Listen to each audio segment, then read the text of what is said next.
Bonjour à tous et à toutes. Merci d'être présents à ce webinaire qui est consacré aujourd'hui aux enjeux juridiques et données personnelles dans les jeux de réalité virtuelle. Ce webinaire sera illustré avec un cas bien précis, le cas de Pokémon Go, que je pense que tout le monde connaît.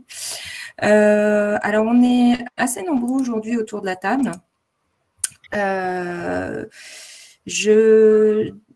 a une autre personne qui doit se connecter, qui est en train de se connecter, qui va arriver. Mais rapidement, avant de vous présenter tout le monde, juste quelques détails techniques. Ce webinaire est enregistré. Il y aura un lien de replay que je vous communiquerai par mail, mais ce lien sera aussi disponible, bien évidemment, à partir de demain, normalement, sur nos réseaux sociaux, sur les réseaux sociaux de la Technopole Eurekatech. Voilà, donc autour de la table virtuelle aujourd'hui, on a donc pas mal de personnes. On a Jean-Christophe Paco qui est donc chercheur postdoctorant au Fabric. Je laisserai Jean-Christophe présenter le Fabric. Nous avons Florence Cherini qui nous a rejoint, qui est maître de conférence à la faculté de droit et des sciences sociales de Poitiers, qui se présentera aussi. Nous avons la chance d'avoir une entreprise qui va nous faire partager son expérience sur le sujet. C'est l'entreprise Calanque avec un de ses cofondateurs, Baptiste de Neufbourg. Et nous avons les étudiants de l'Université de Poitiers qui ont travaillé d'arrache-pied aujourd'hui pour vous présenter ce webinaire. Donc, on les remercie. J'espère que vous apprécierez la qualité de leur travail. Tout le monde va se présenter de manière individuelle, mais je vais faire une chose qui n'est pas très polie. Je vais commencer par moi-même. Voilà, et je vais présenter la Technopole Eurekatech. Donc, je laisserai ensuite la parole à Baptiste, donc de l'entreprise Calanque, qui se présentera. Donc, moi, je suis Laetitia Bussard, je suis responsable marketing et communication de la Technopole Eurekatech. Donc, nous, en fait, on intervient sur les territoires d'Angoulême, de Cognac et plus largement de Charente. Alors, une technopole, en fait, qu'est-ce que c'est? C'est une structure qui accompagne, en fait, tous les porteurs de projets, les entrepreneurs, les entreprises, les PME, les grands comptes autour de projets innovants. Donc, si un jour vous avez, par exemple, envie de lancer un projet innovant sur le territoire, vous pouvez faire appel à nous. On a des parcours d'accompagnement qui sont bien scindés entre l'incubation, le développement et la croissance. Nous avons aussi des actions et des programmes autour de la culture et l'émergence de l'entrepreneuriat et de l'innovation. Donc, par exemple, auprès des étudiants, pour encourager l'entrepreneuriat féminin, par exemple. Et on intervient sur 3 grandes spécialisations qui nous caractérisent ici sur ce territoire. C'est les industries culturelles et créatives et l'image numérique, donc on est en plein dans le sujet. L'industrie du futur, le packaging, le luxe et spiritueux, mais on ne s'interdit pas aussi d'aller sur d'autres domaines. Voilà, donc voilà pour la Technopole. J'en profite pour vous faire part d'une actualité. Une actualité de la Technopole. Début octobre, on lance la seconde édition du Challenge Positif. Le Challenge Positif, c'est quoi? C'est un concours pour dénicher des projets innovants à impact positif sur le territoire. Impact positif, c'est tout ce qui est réinvention du lien social, la production et la consommation locale, l'économie verte, etc. Il y aura un appel à projet sur notre site internet eurekatech.fr à partir de début octobre. Si vous n'avez pas de projet, vous pouvez aussi participer en participant bénévolement à l'un des projets lauréats à partir de novembre. Pareil, vous vous reconnectez sur le site internet. Voilà, j'en ai fini pour la petite pub Eurekatech. Je vais passer la parole à Baptiste et je vous souhaite à tous et à toutes un bon webinaire. Merci. Donc, moi, c'est Baptiste de Neufbourg. Il y a 5 ans, j'ai été diplômé de l'Engmin et avec mon associé Adrien Carta, on a eu la chance de pouvoir faire notre entreprise avec une opportunité. On a été aidé par l'Engmin, Eurekatech et d'autres pour lancer notre propre studio de jeux vidéo. Et donc aujourd'hui, 5 ans plus tard, on est une dizaine de personnes à travailler à temps plein à Calanque. On développe avant tout des applications, des jeux à but soit spécifiquement ludiques, soit pédagogiques aussi.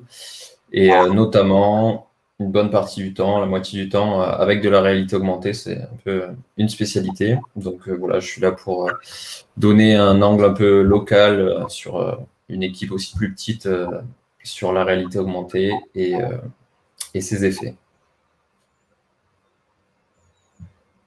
Merci Baptiste. Jean-Christophe? Bonjour à tous, Jean-Christophe Pasco, je suis chercheur postdoctorant au Fabric. Le Fabric, c'est quoi? C'est une équipe de recherche pluridisciplinaire composée d'un ensemble d'enseignants-chercheurs et d'autres chercheurs dans différents domaines, que ce soit les sciences de gestion, le droit, l'économie, les arts. Et nous avons lancé depuis quelques années le Fabric, qui est donc ce centre d'expertise et qui accueille un certain nombre d'entreprises pour répondre à des problématiques qui entrent dans la thématique dite des industries créatives et culturelles.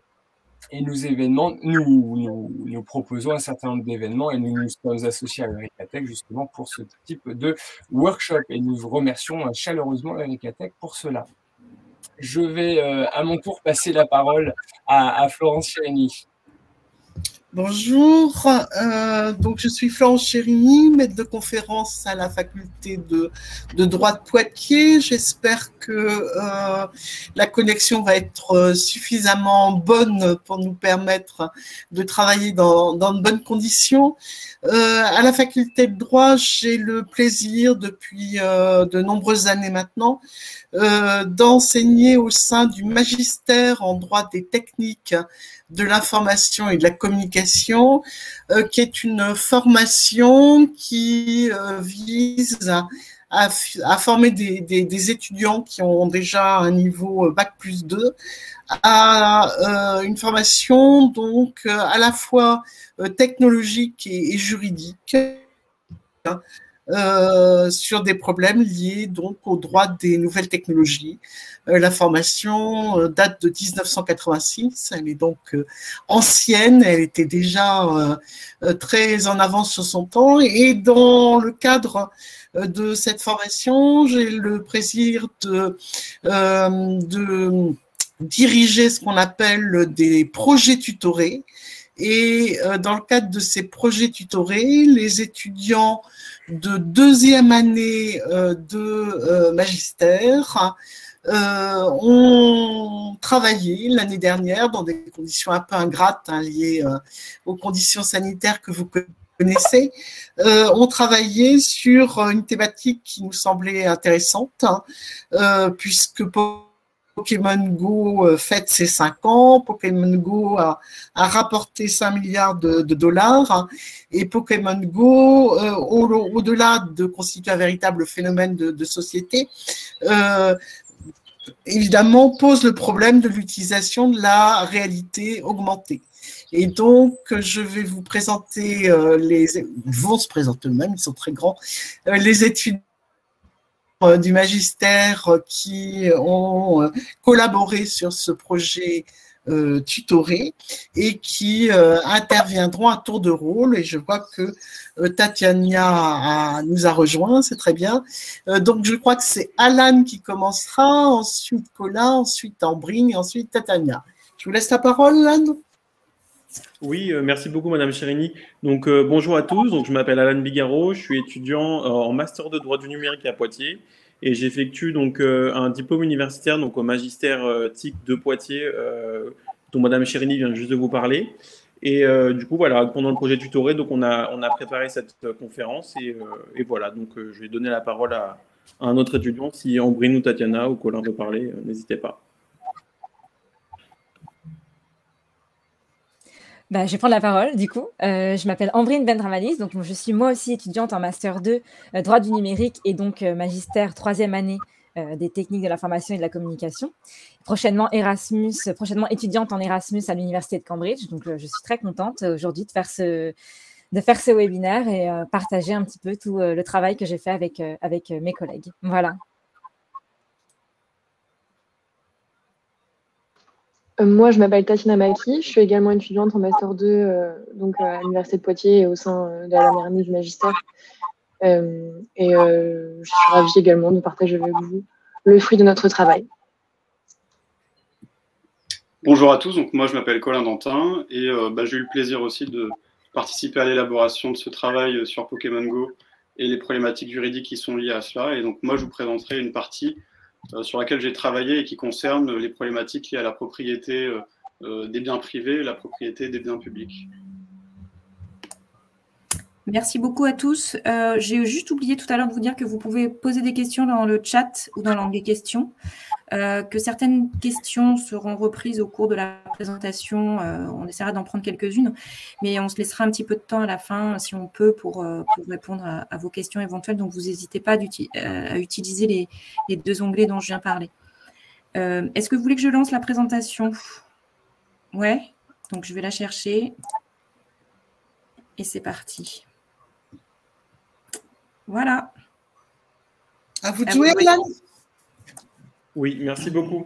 Alors du coup, comme ça a été dit juste avant, donc on va vous présenter les enjeux juridiques de la réalité augmentée, donc sous le prisme de Pokémon Go. Donc, dans une première partie, je vais faire des remerciements donc à Cobalt, Eureka Tech, Madame Florence Chérigny, Monsieur Jean-Christophe Pasquet et Monsieur Baptiste de Neufbourg pour leur présence et leur travail de près ou de loin sur cette conférence. Donc, merci à tous. Et pour ce qui est du plan de cette conférence, donc dans un premier temps, moi, je vais vous présenter un petit peu la réalité augmentée, la distinction entre réalité augmentée et réalité virtuelle, et également un bref historique. Puis en deuxième partie, je ferai une brève présentation de l'application et des petites actualités qui sont liées à celle-ci. Colin donc, vous parlera ensuite de Pokémon Go sous le prisme du droit des biens. Ensuite, Tatiana vous parlera des droits d'auteur également et Ambrine terminera sur les données personnelles, RGPD et tutti quanti. Alors, pour l'introduction, donc, faut savoir que la réalité augmentée va désigner des méthodes qui permettent d'incruster des objets virtuels dans un environnement. Donc, grâce à la technologie, on va pouvoir, par le biais d'un terminal, filmer le monde réel et y incruster des images de synthèse avec lesquelles l'utilisateur pourra interférer.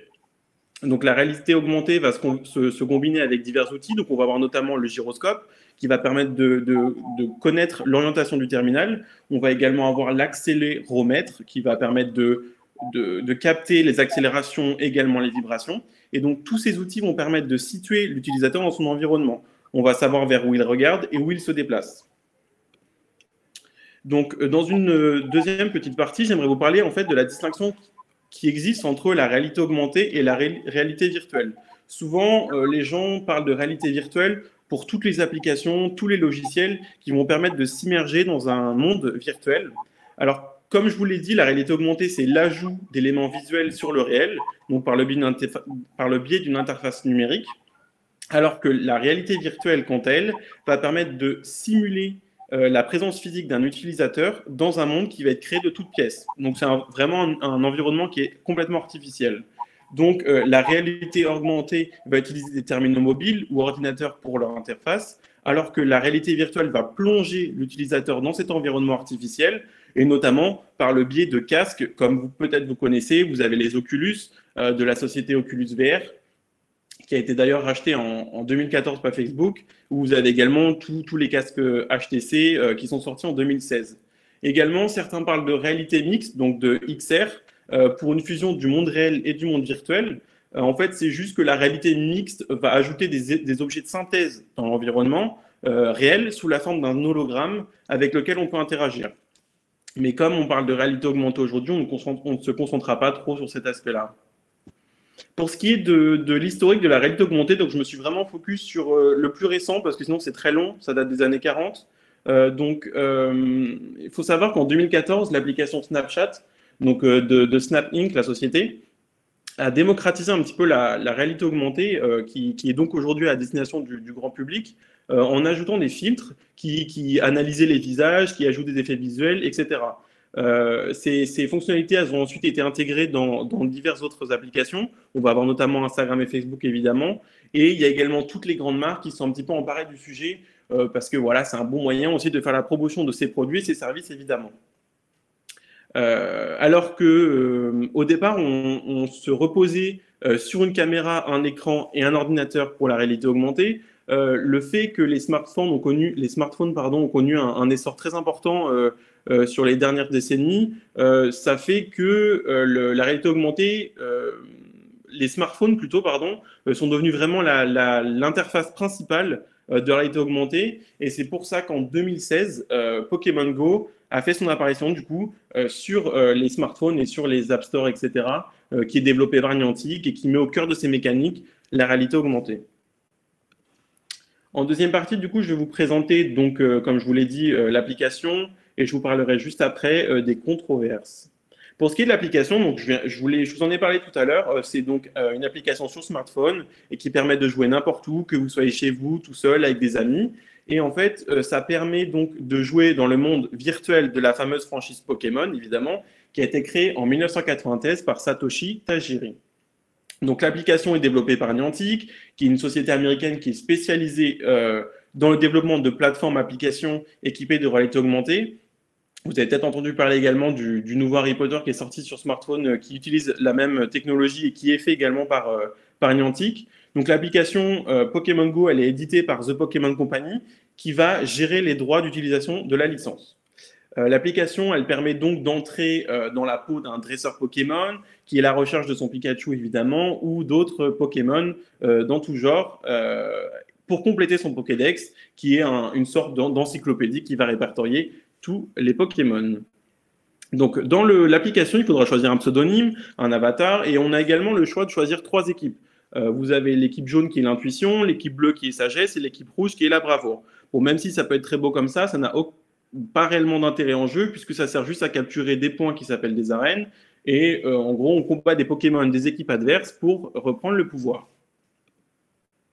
Alors, Pokémon Go permet d'évoluer dans une carte qui est virtuelle, qui va être uniquement visible sur votre smartphone, mais qui va reprendre les rues qui existent déjà, vous inquiétez pas. L'application, elle utilise le gyroscope pour orienter votre personnage et pour savoir dans quel sens vous pointez, va calculer les distances de marche, etc. avec le GPS et va suivre votre déplacement. Alors, ça suit votre déplacement tellement bien que même quand vous êtes dans une voiture, en fait, ça capte que vous êtes dans une voiture, ce qui fait que ça empêche l'apparition des Pokémon pour éviter que vous avanciez trop vite dans le jeu. Donc, concernant également les Pokéstops que vous voyez sur les images devant vous, ceux-ci donc apparaissent sous une forme de bulle et en gros, ils sont répartis pour la grande majorité à la demande des utilisateurs. Donc, en fait, les joueurs peuvent demander un ajout de Pokéstop directement dans le jeu ou alors sur le site internet dédié à cela. Et donc, il faut prendre un emplacement, il faut prendre une photo, il faut également envoyer un titre et une petite description. Et ensuite, cette demande, elle est analysée donc, par la communauté et Niantic pourra ajouter ensuite votre Pokéstop dans le jeu. Le jeu, vous avez donc également tout ce qui va être pour les arènes, je vous en ai parlé tout à l'heure. Donc, on combat dans les arènes les Pokémon adverses pour reprendre le pouvoir, etc. Donc, là, c'est vraiment la fonctionnalité principale des équipes. Vous avez évidemment une boutique en jeu, sinon c'est pas drôle, qui va permettre d'acheter des ressources pour faire évoluer vos Pokémon, comme les poussières d'étoiles, etc. Vous pouvez également acheter des Pokéballs pour capturer vos Pokémon, mais aussi vous avez toutes sortes de personnalisations qui sont proposées. Et là, vous allez me dire, mais du coup, la réalité augmentée, elle se trouve où? Parce que pour le moment, j'en ai pas parlé. En fait, c'est que la réalité augmentée se trouve majoritairement dans le système de capture de Pokémon. En fait, quand vous cliquez sur un Pokémon, qui va apparaître sur votre carte quand vous vous déplacez, le combat va se lancer, ce qui fait qu'en fait, vous allez devoir lancer la Pokéball sur le Pokémon pour le capturer. Donc, comme vous le voyez sur les images, en fait, le Pokémon est vraiment incrusté à travers le terminal dans le monde réel. L'application donc, va se servir de la caméra pour ajouter le Pokémon sur l'écran, mais évidemment de manière virtuelle.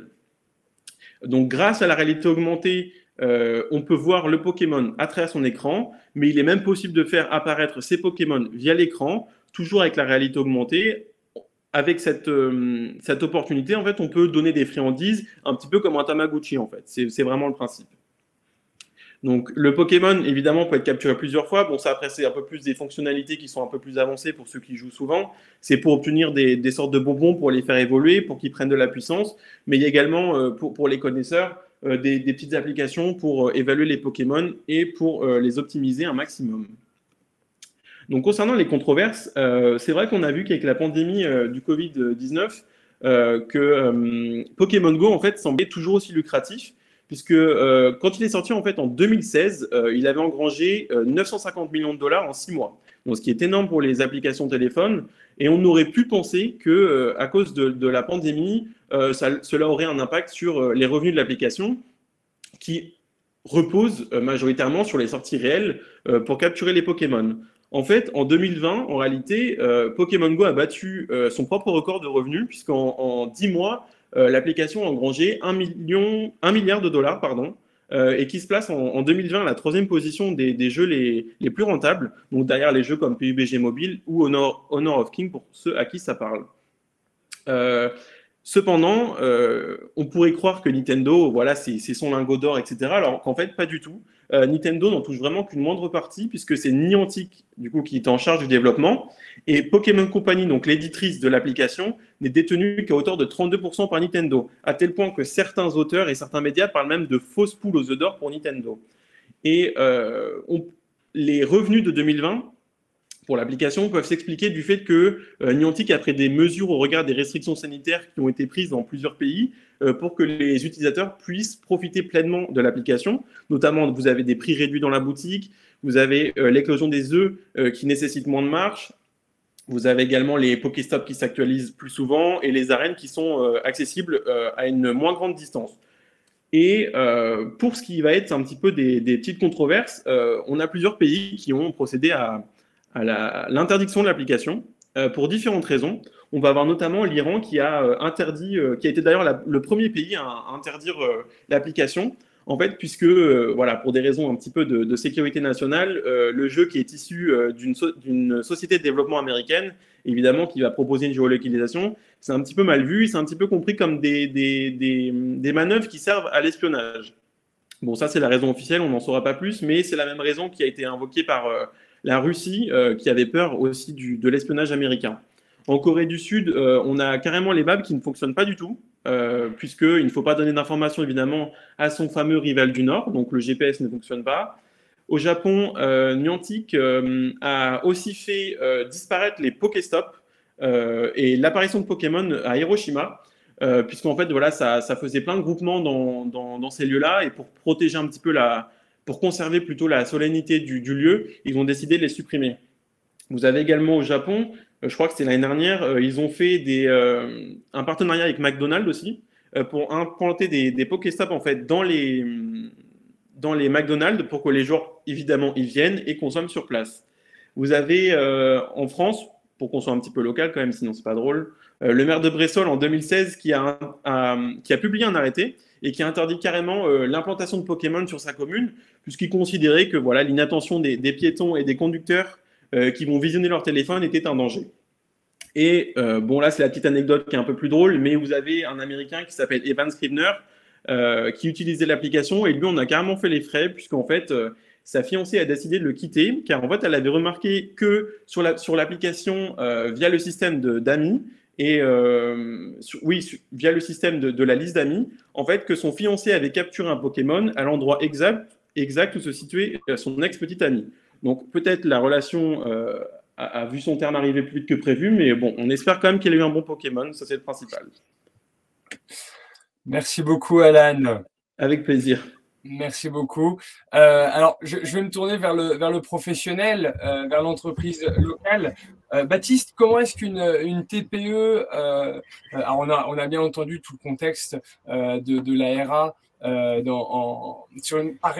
gérée par une grosse multinationale, mais comment sur un territoire tel que la Charente ou même à l'échelle nationale, comment est-ce qu'une TPE travaille avec la réalité augmentée?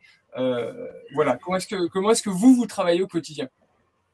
Oui, merci. Alan a très bien présenté les choses parce que typiquement sur ce qu'il montrait de Snapchat, tout ce qui est filtre de réalité augmentée qui utilise donc la caméra de la face avant du téléphone, nous on en fait pas mal, on en a fait plus par le passé avec des agences de communication qui viennent nous voir, qui travaillent avec Yves Saint Laurent, Thierry Mugler, Marvel aussi à l'époque du film Captain Marvel, et on utilisait nos compétences pour modéliser en 3D des personnages du film, des décors du film, et les outils qui sont laissés à disposition par Facebook, Snapchat, pour les développeurs, pour créer ce genre d'expérience. Et ensuite, ces genres d'expériences sont poussés en contenu sponsorisé, en pub, comme n'importe quelle vidéo, image sur les réseaux sociaux, Facebook, Snapchat. Donc, c'est vraiment un outil de communication important. Et après, pour l'autre côté, quand vous voyez le Pokémon, qui est du coup l'utilisation, on va dire, avec la caméra face arrière, par exemple, si vous allez au musée d'Angoulême, celui de la cathédrale, donc musée historique avec plusieurs périodes historiques, on a développé avec eux une application qui permet en quelque sorte de recontextualiser certaines pièces, parce que par exemple, vous avez une pique qui fait à peu près cette taille-là, qui est dans sa vitrine, mais en fait, c'est une pique qui allait en haut de tentes dans certaines tribus d'Afrique. Et sur l'application qu'on a fait, on a fait qu'en réalité augmentée, la tente apparaît en taille réelle ou moins selon l'espace disponible pour recontextualiser l'objet qui est dans sa vitrine et donner un peu plus de perspective et avoir un aspect un peu ludique sur les objets. D'accord. Voilà pour mes exemples. Merci. Au sein de Calanque. Donc, pour l'essentiel, des entreprises de communication ou des musées pour voilà, contextualiser, mettre en… Ouais, faire de la pédagogie, ce genre de choses. D'accord. Merci beaucoup. Je vais donner la parole à Colin, pardon. Oui, alors du coup, comme je l'avais dit dans ma présentation, moi je vais vous parler de certaines problématiques qui vont découler de cette superposition d'un monde virtuel sur le monde réel. On va essayer de comprendre pourquoi ça pose de réels problèmes juridiques au regard du droit de la propriété, donc qui va concerner la propriété des personnes publiques, et au regard de la domanialité publique, c'est-à-dire des propriétés des personnes publiques. Alors revenons assez rapidement sur le fonctionnement de l'application. Donc Pokémon Go repose sur l'utilisation d'une carte virtuelle qui, grâce à la géolocalisation, va représenter les alentours des joueurs. Sur cette carte virtuelle qui va représenter le réel, finalement, Niantic va insérer des objets virtuels qui sont générés par algorithme de façon plus ou moins aléatoire. Et dans cet environnement numérique, qui est calqué sur notre environnement physique, le joueur va se déplacer pour chasser des Pokémon, pour combattre d'autres joueurs, pour monter en niveau, etc., etc. On a donc une interaction très forte entre le monde virtuel de Pokémon Go et le monde réel. Concrètement, Niantic va inciter les joueurs à évoluer dans le monde réel, qui n'est pas sans risque et surtout qui n'est pas sans règles. Alors là, je viens de vous décrire l'interface générale du jeu, et avant de rentrer dans le juridique, on va aller encore un peu plus loin dans l'analyse en observant ces fameux objets virtuels que Niantic propose sur Pokémon Go, parce que comprendre leur comportement, leur positionnement, les interactions qu'ils suscitent avec les joueurs, c'est essentiel pour évaluer les troubles qui peuvent intervenir dans l'espace physique. On peut faire d'ailleurs une distinction entre deux catégories distinctes d'objets virtuels. On a d'un côté les Pokémon qui apparaissent de façon plus ou moins aléatoire et provisoire sur la carte. Alors forcément, parce que les Pokémon apparaissent de façon plus ou moins aléatoire et provisoire, ça va avoir un impact sur le comportement des joueurs. Parce que le but du jeu, c'est d'en attraper le plus possible et surtout de capturer les plus rares, dont l'apparition est forcément moins fréquente. C'est comme ça qu'on monte en niveau et que, in fine, on devient meilleur que les joueurs. De l'autre côté, Pokémon Go va générer des points d'intérêt virtuels qui sont immobilisés dans des emplacements plutôt déterminés. Ce sont les fameux Pokéstop qui vont fournir aux joueurs certains objets utiles au jeu, et puis les arènes, lieux prévus pour faire combattre les joueurs entre eux par équipe. Ces objets virtuels ne sont normalement pas placés de façon aléatoire, mais plus souvent au niveau d'un bâtiment, d'une statue, d'un lieu dit d'intérêt historique ou d'un lieu dit d'intérêt communautaire. Alors ça peut paraître évident pour ceux qui connaissent le jeu, mais c'est très important de le rappeler pour que les joueurs puissent interagir avec tous ces éléments, que ce soit pour attraper un Pokémon, aller à un Pokéstop ou combattre en arène, il doit nécessairement être à proximité de leur emplacement virtuel, qui va donc correspondre à un emplacement dans le monde physique. Cette distinction qu'on vient d'établir entre objets mobiles et immobiles va amener à deux types de mouvements de personnes. L'un va être lié à l'apparition des Pokémon, notamment d'un Pokémon rare, et peut-être à l'origine de mouvements rapides, à la fois individuels et collectifs, comme on peut le voir sur l'image à votre gauche.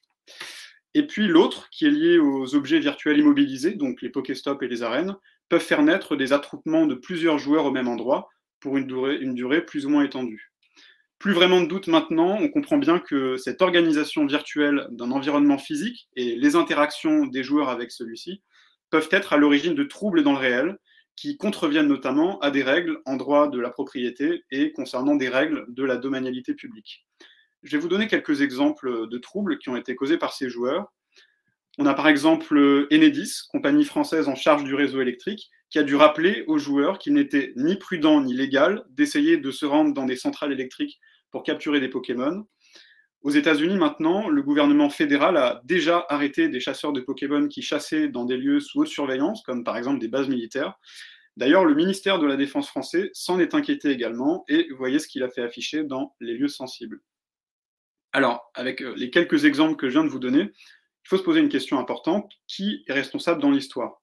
On pourrait se dire qu'il appartient aux joueurs de faire preuve de discernement et d'une forme de maturité en évitant d'aller chasser des Pokémon dans des propriétés, par exemple, des propriétés privées, pardon, mais ça peut être un raisonnement un peu trop simpliste. Parce que dans l'histoire, s'il n'y avait pas de Pokémon, de Pokéstop ou d'arène dans ces zones sous l'empire du droit de la propriété ou de la domanialité publique, il n'y aurait pas de problème finalement.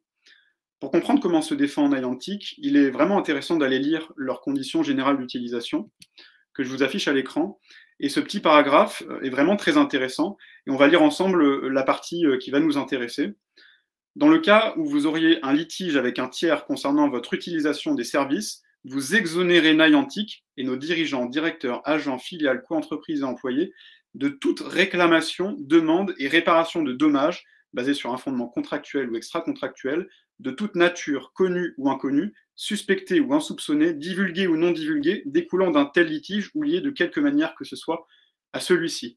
Vous voyez que par ces formulations qui se veulent les plus larges possibles, Niantic avertit qu'il se dédouane totalement de sa responsabilité et la transfère finalement sur la tête de ses utilisateurs, ce qui signifie que pour Niantic, si un chasseur de Pokémon s'introduit dans une propriété quelconque, cause n'importe quelle nuisance ou dommage, le propriétaire sera en mesure d'assigner le joueur en justice, mais sûrement pas Niantic qui se dédouane de sa responsabilité. Pourtant, il n'est pas déplacé de s'interroger sur la responsabilité de Niantic, qui place parfois maladroitement des points d'intérêt. En affichant des Pokémon, des Pokéstop ou des arènes là où il ne devrait finalement pas y en avoir, Pokémon Go incite les joueurs à interagir avec ces objets virtuels.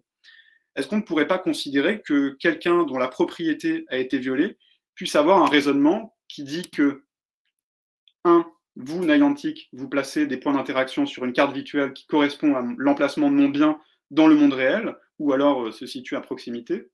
Donc, par conséquent, vous incitez vos joueurs à enfreindre mon droit de propriété, et donc, finalement, vous êtes responsable de cette atteinte, et je décide de vous poursuivre. Pokémon Go a été énormément critiqué du fait de ce dédouanement de responsabilité, mais il faut savoir qu'ils ont réagi assez rapidement, quelques temps après la sortie du jeu, en développant un système pour limiter ces atteintes. On va donc l'analyser ensemble. Le principe est simple, les propriétaires publics comme privés peuvent remplir un formulaire sur le site de Niantic en demandant le retrait de Pokémon, Pokéstop ou d'arène si les propriétaires se sentent troublés dans l'exercice de leurs droits. C'est un système d'opt-out, soit en français d'option de retrait, qui doit permettre à chacun de faire jouer son droit de propriété. Plusieurs remarques sur ce mécanisme mis en place par Pokémon Go.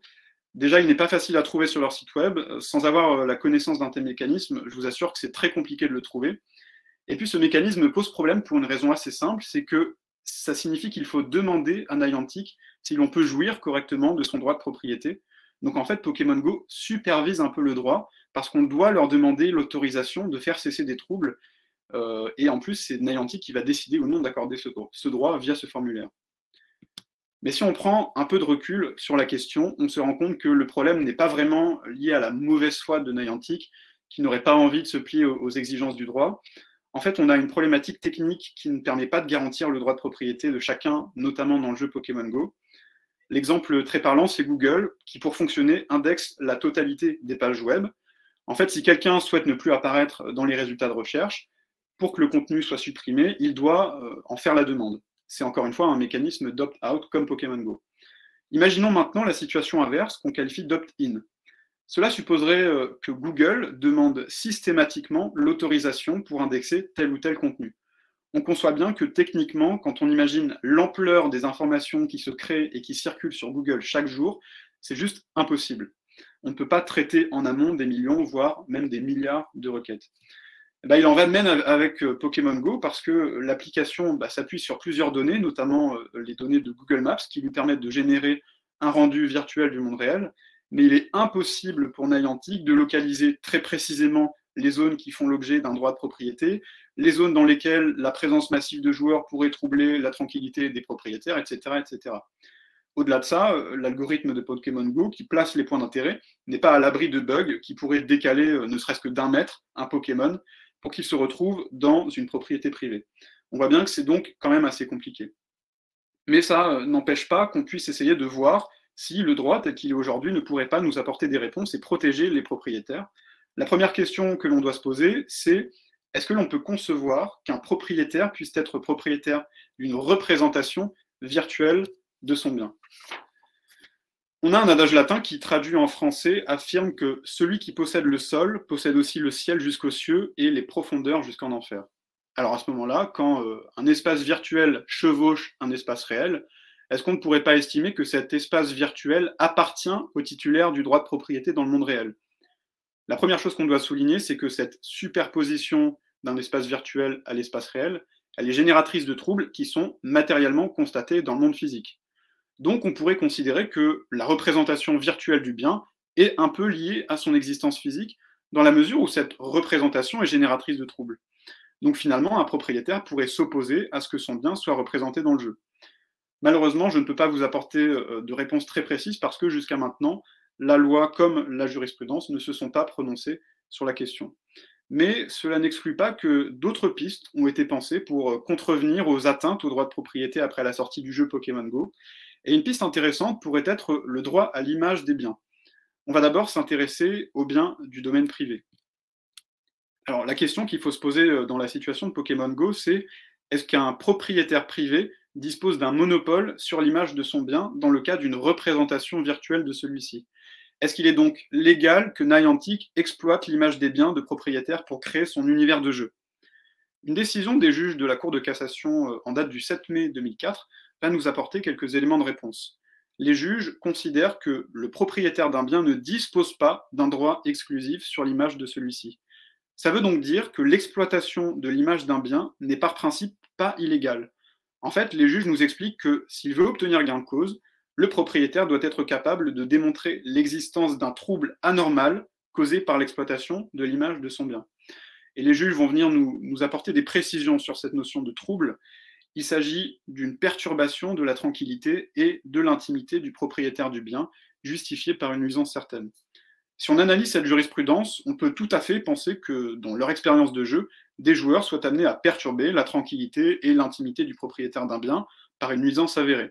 Par exemple, si un Pokéstop se trouve à proximité d'une propriété et que les joueurs s'y retrouvent à longueur de journée, on comprend qu'il puisse y avoir un trouble, comme par exemple des nuisances sonores jusque tard dans la nuit, des difficultés à accéder à sa propriété ou à en sortir parce que le chemin est obstrué, ou encore, un autre exemple, des déchets laissés par des joueurs irrespectueux, etc., etc. La question doit également se poser pour les personnes publiques, parce que les personnes publiques sont aussi propriétaires de biens. Ce sont les biens relevant du domaine public, et les règles sont assez différentes. Dans Pokémon Go, on a à la fois une représentation des biens du domaine public sur une carte virtuelle, au même titre que les biens privés, mais on a une petite subtilité parce qu'on a aussi des représentations de ces biens sur les Pokéstops, comme vous pouvez le voir à l'écran, avec l'exemple du château de Tanlé, où on a affiché sur ce Pokéstop l'image de ce château. Assez récemment, le 13 avril 2018, le Conseil d'État a apporté des précisions sur l'utilisation de l'image d'un bien appartenant au domaine public. Dans cette affaire, une entreprise avait réalisé des photographies d'un produit qu'elle commercialisait en utilisant l'image du château de Chambord en fond, qui est du domaine public de l'État, donc vous le voyez à l'image. Il faut retenir deux choses de cette décision. La première, c'est que l'occupation ou l'utilisation du domaine public ne doit être soumise à une demande d'autorisation que lorsqu'elle constitue un usage privatif de ce domaine public, excédant le droit d'usage appartenant à tous. Et la deuxième chose qu'il faut retenir, c'est que l'utilisation à des fins commerciales de l'image d'un tel bien, comme le château de Chambord, ne saurait être assimilée à une utilisation privative du domaine public. Donc finalement, la société était tout à fait en droit d'utiliser le château de Chambord pour faire la promotion de son produit. Mais il faut quand même noter que cette décision du Conseil d'État, elle revient sur des faits qui datent de 2010 et qui sont donc assez anciens. Entre-temps, la loi du 7 juillet 2016 va introduire un nouvel article dans le Code du patrimoine qui est relatif au droit de reproduction des biens immobiliers. C'est un article un peu long, mais qu'on peut résumer comme tel. Dès que des photographies d'un bien du domaine national sont réalisées dans un but commercial ou qu'il s'agit de les utiliser à des fins publicitaires, une autorisation préalable du gestionnaire des biens est obligatoire. Sans cette autorisation, la responsabilité de la personne par laquelle la prise de vue a été effectuée pourra donc être engagée. C'est un article qui a été rédigé en réponse finalement à cette affaire du château de Chambord. Et puis on a un décret du 2 mai 2017 qui va venir établir une liste de ces fameux domaines nationaux où figure notamment le château de Chambord. Donc finalement ce sont les domaines pour lesquels il faut nécessairement une autorisation pour utiliser son image à des fins commerciales.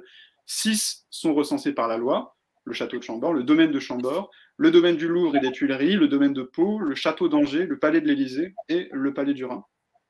Pokémon Go, je vous le rappelle, est sorti en France le 24 juillet 2016. Cette loi est sortie le 7 juillet 2016, donc antérieurement à la sortie de Pokémon Go. Donc logiquement, les photos prises de bâtiments du domaine public en dehors de la liste établie par ce décret ne constituent pas une atteinte au droit à l'image de ces biens. Alors vous voyez, pour un peu conclure, que pour le moment, on n'a pas vraiment de réponse claire ou de garantie pour assurer le respect de la propriété de chacun. Il faut rappeler que les jeux en réalité augmentée sont quand même très récents et la loi comme la jurisprudence n'ont donc pas encore établi de principes clairs. Aujourd'hui, on doit se contenter de pistes, mais dans les années à venir, il est donc très probable que des règles soient établies pour garantir au mieux une conciliation entre l'apparition de ces nouveaux types de jeux vidéo d'une part, et puis une préservation du droit de propriété des personnes privées comme des personnes publiques d'autre part. Merci Colin pour cette présentation très complète qui fait effectivement sortir l'idée, comme souvent en droit, que les nouvelles technologies posent plus de questions qu'elles n'apportent de réponses, ou en tout cas le juriste n'apporte pas toujours de réponses. Moi, je serais tentée de revenir vers le professionnel, parce que j'imagine que, Baptiste, lorsque vous concevez des applications, vous vous posez la question de savoir ce que la réalité augmentée apporte en termes d'expérience utilisateur, mais est-ce que vous vous posez quelquefois la question de savoir si ces interactions entre univers physique et univers virtuel, elles peuvent poser des problèmes en termes de responsabilité? Est-ce que vous avez des réflexes du juriste paranoïaque ou pas du tout?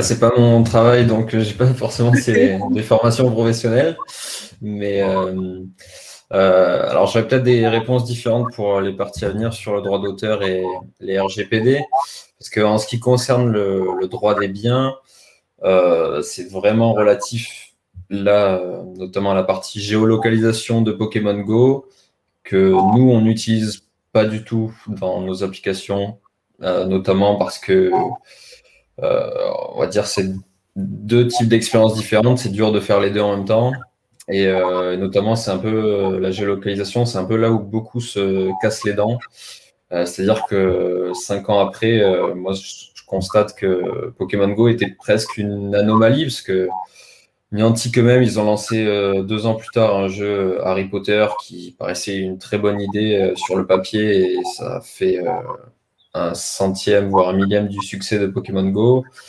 Gros flop.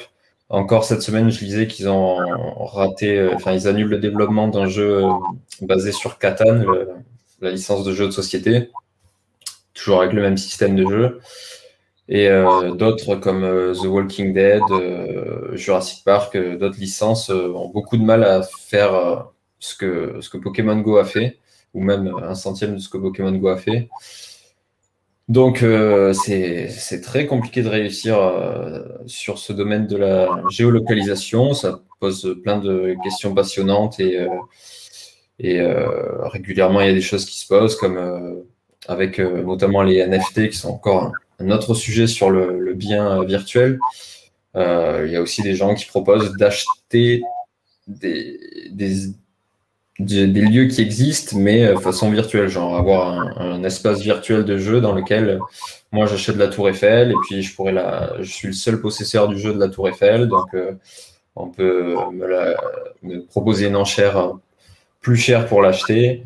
Donc c'est des choses qui sont en mouvement, mais pour l'instant j'ai un peu l'impression que Pokémon Go a créé, est plus une anomalie que la marche de l'histoire, mais après, ça pourrait changer. 5 ans, ça reste peu de temps par rapport à l'échelle des technologies. Voilà, oui, vous avez raison. Réponse sur le droit des biens. Il me semble que les questions relatives à la propriété dans un univers virtuel, on les avait vues apparaître avec Second Life, hein, mais que par contre, les questions liées à la géolocalisation, et en particulier en ce qui concerne Pokémon Go, à tous ces attroupements physiques qui naissent de la géolocalisation, là, c'est vraiment effectivement un événement nouveau sur lequel on va pouvoir continuer de s'interroger peut-être avec Ambrine, parce que on est à la frontière entre propriété et propriété du droit d'auteur. On va balancer de la propriété physique à la propriété en droit d'auteur. Alors, je vais du coup laisser la parole à Tatiana qui va faire cette partie, puisque moi, je fais la partie sur les données Excusez-moi, personnelles. Tatiana. Donc, ça sera à Tatiana. D'accord. Pas de problème. Donc, pour ma part, je vais vous présenter des hypothèses liées aux droits d'auteur qui pourraient éventuellement poser problème avec Pokémon Go. Par exemple, des représentants d'artistes visuels, d'architectes, de sculpteurs, notamment la Société des auteurs dans les arts graphiques et plastiques en France et l'Artist Rights Society aux États-Unis, ont pu entrer en négociation avec Niantic car le jeu a utilisé des images d'œuvres protégées par le droit d'auteur sans demander d'autorisation préalable. Alors, il n'y a pas de trace d'une action en justice à ce propos, donc il est probable qu'un arrangement confidentiel ait été adopté. Toutefois, pour déterminer l'ampleur de l'atteinte éventuellement portée par Niantic aux droits d'autres personnes, je vais revenir sur l'articulation des différents droits de propriété en France. Excusez-moi, madame, est-ce que vous avez votre micro allumé? Toujours? Oui. Madame, est-ce que vous pouvez l'éteindre? J'entends ma voix en retour, c'est un peu perturbant. Merci beaucoup. Donc, pour rappel, on trouve la définition juridique de la propriété à l'article 544 du Code civil. Il s'agit du droit de jouir et de disposer des choses de la manière la plus absolue. Alors, ce qui peut être soumis à la propriété sera alors qualifié de bien. Les biens sont des choses que l'on peut s'approprier. On classifie généralement ces biens selon leurs caractéristiques, généralement afin de leur appliquer le régime juridique le plus approprié. Par exemple, ces choses peuvent être matérielles ou immatérielles. Donc, en l'occurrence, si le droit des biens qui concerne les choses qui ont une existence physique est essentiellement contenu dans le Code civil, c'est dans le Code de propriété intellectuelle qu'on va retrouver la plupart des règles applicables aux choses immatérielles. La propriété intellectuelle est donc une branche du droit qui regroupe un ensemble de règles applicables aux créations intellectuelles ou immatérielles. Dans la propriété intellectuelle elle-même, on va distinguer deux catégories, la propriété littéraire artistique et la propriété industrielle.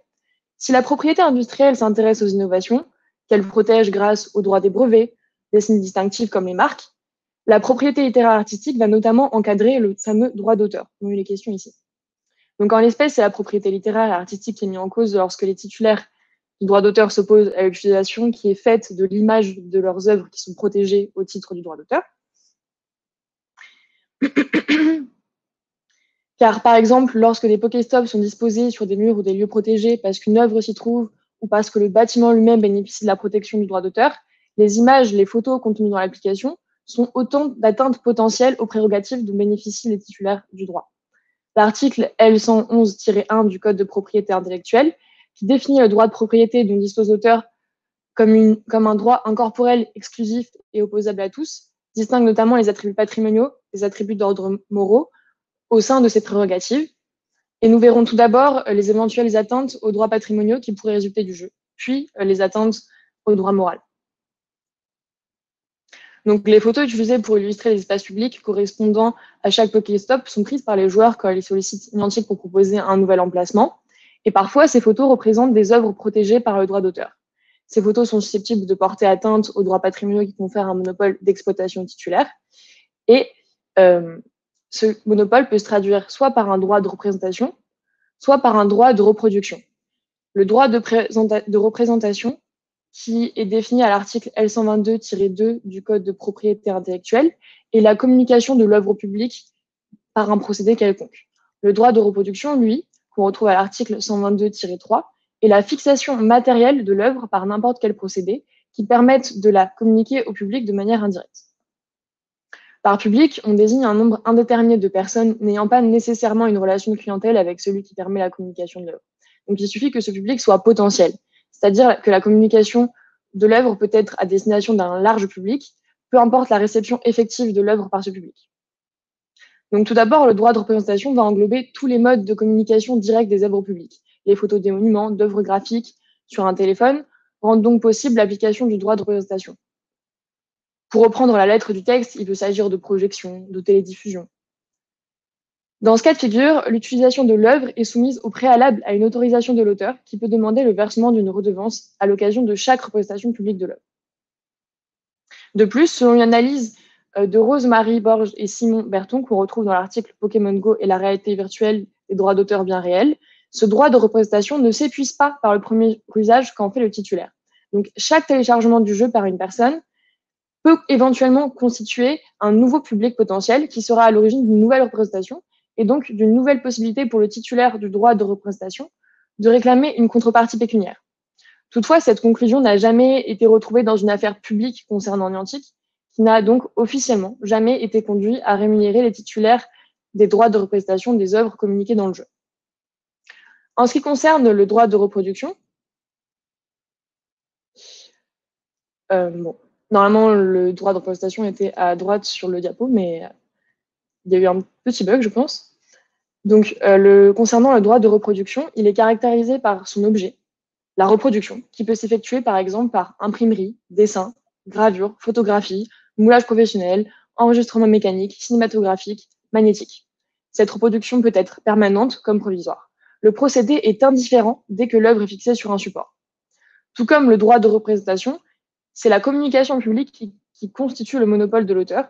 Et de la même façon, alors que l'œuvre a été fixée matériellement par le biais du jeu, les joueurs constituent le public potentiel et chaque apparition de l'œuvre reproduite dans le téléphone d'un utilisateur de l'application peut éventuellement ouvrir la voie à une compensation financière pour les titulaires du droit.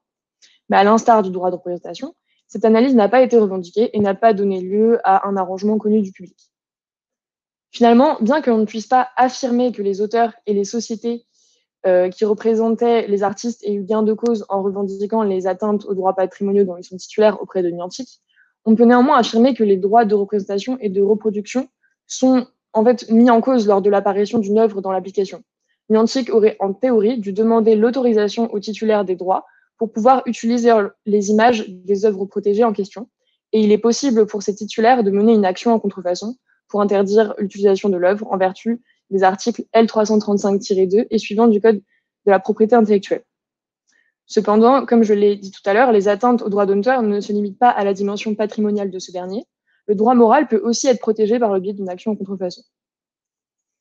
Donc, le droit moral est le premier droit des créateurs sur leurs œuvres, selon l'article L111-1 alinéa 2. Il est le reflet de la personnalité de l'auteur. Il permet à l'auteur de faire respecter ses choix artistiques et culturels.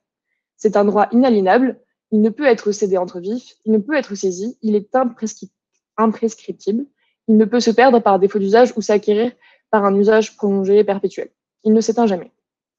Des prérogatives sont accordées à l'auteur en vertu de son droit moral. Par exemple, le droit de divulgation, le droit au respect de la qualité de l'œuvre, le droit à la paternité, les droits de retrait ou de repentir.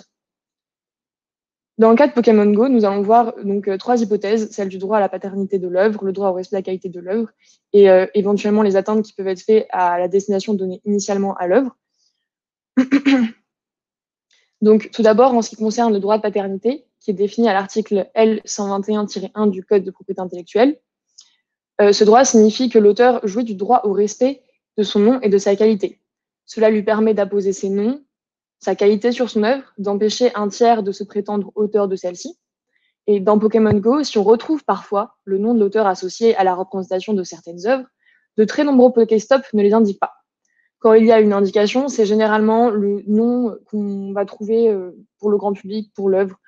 Donc, le droit de paternité n'est certes pas une obligation pour l'auteur, mais il pourrait toujours activement revendiquer sa qualité sur le terrain juridique et de faire reconnaître donc ses droits.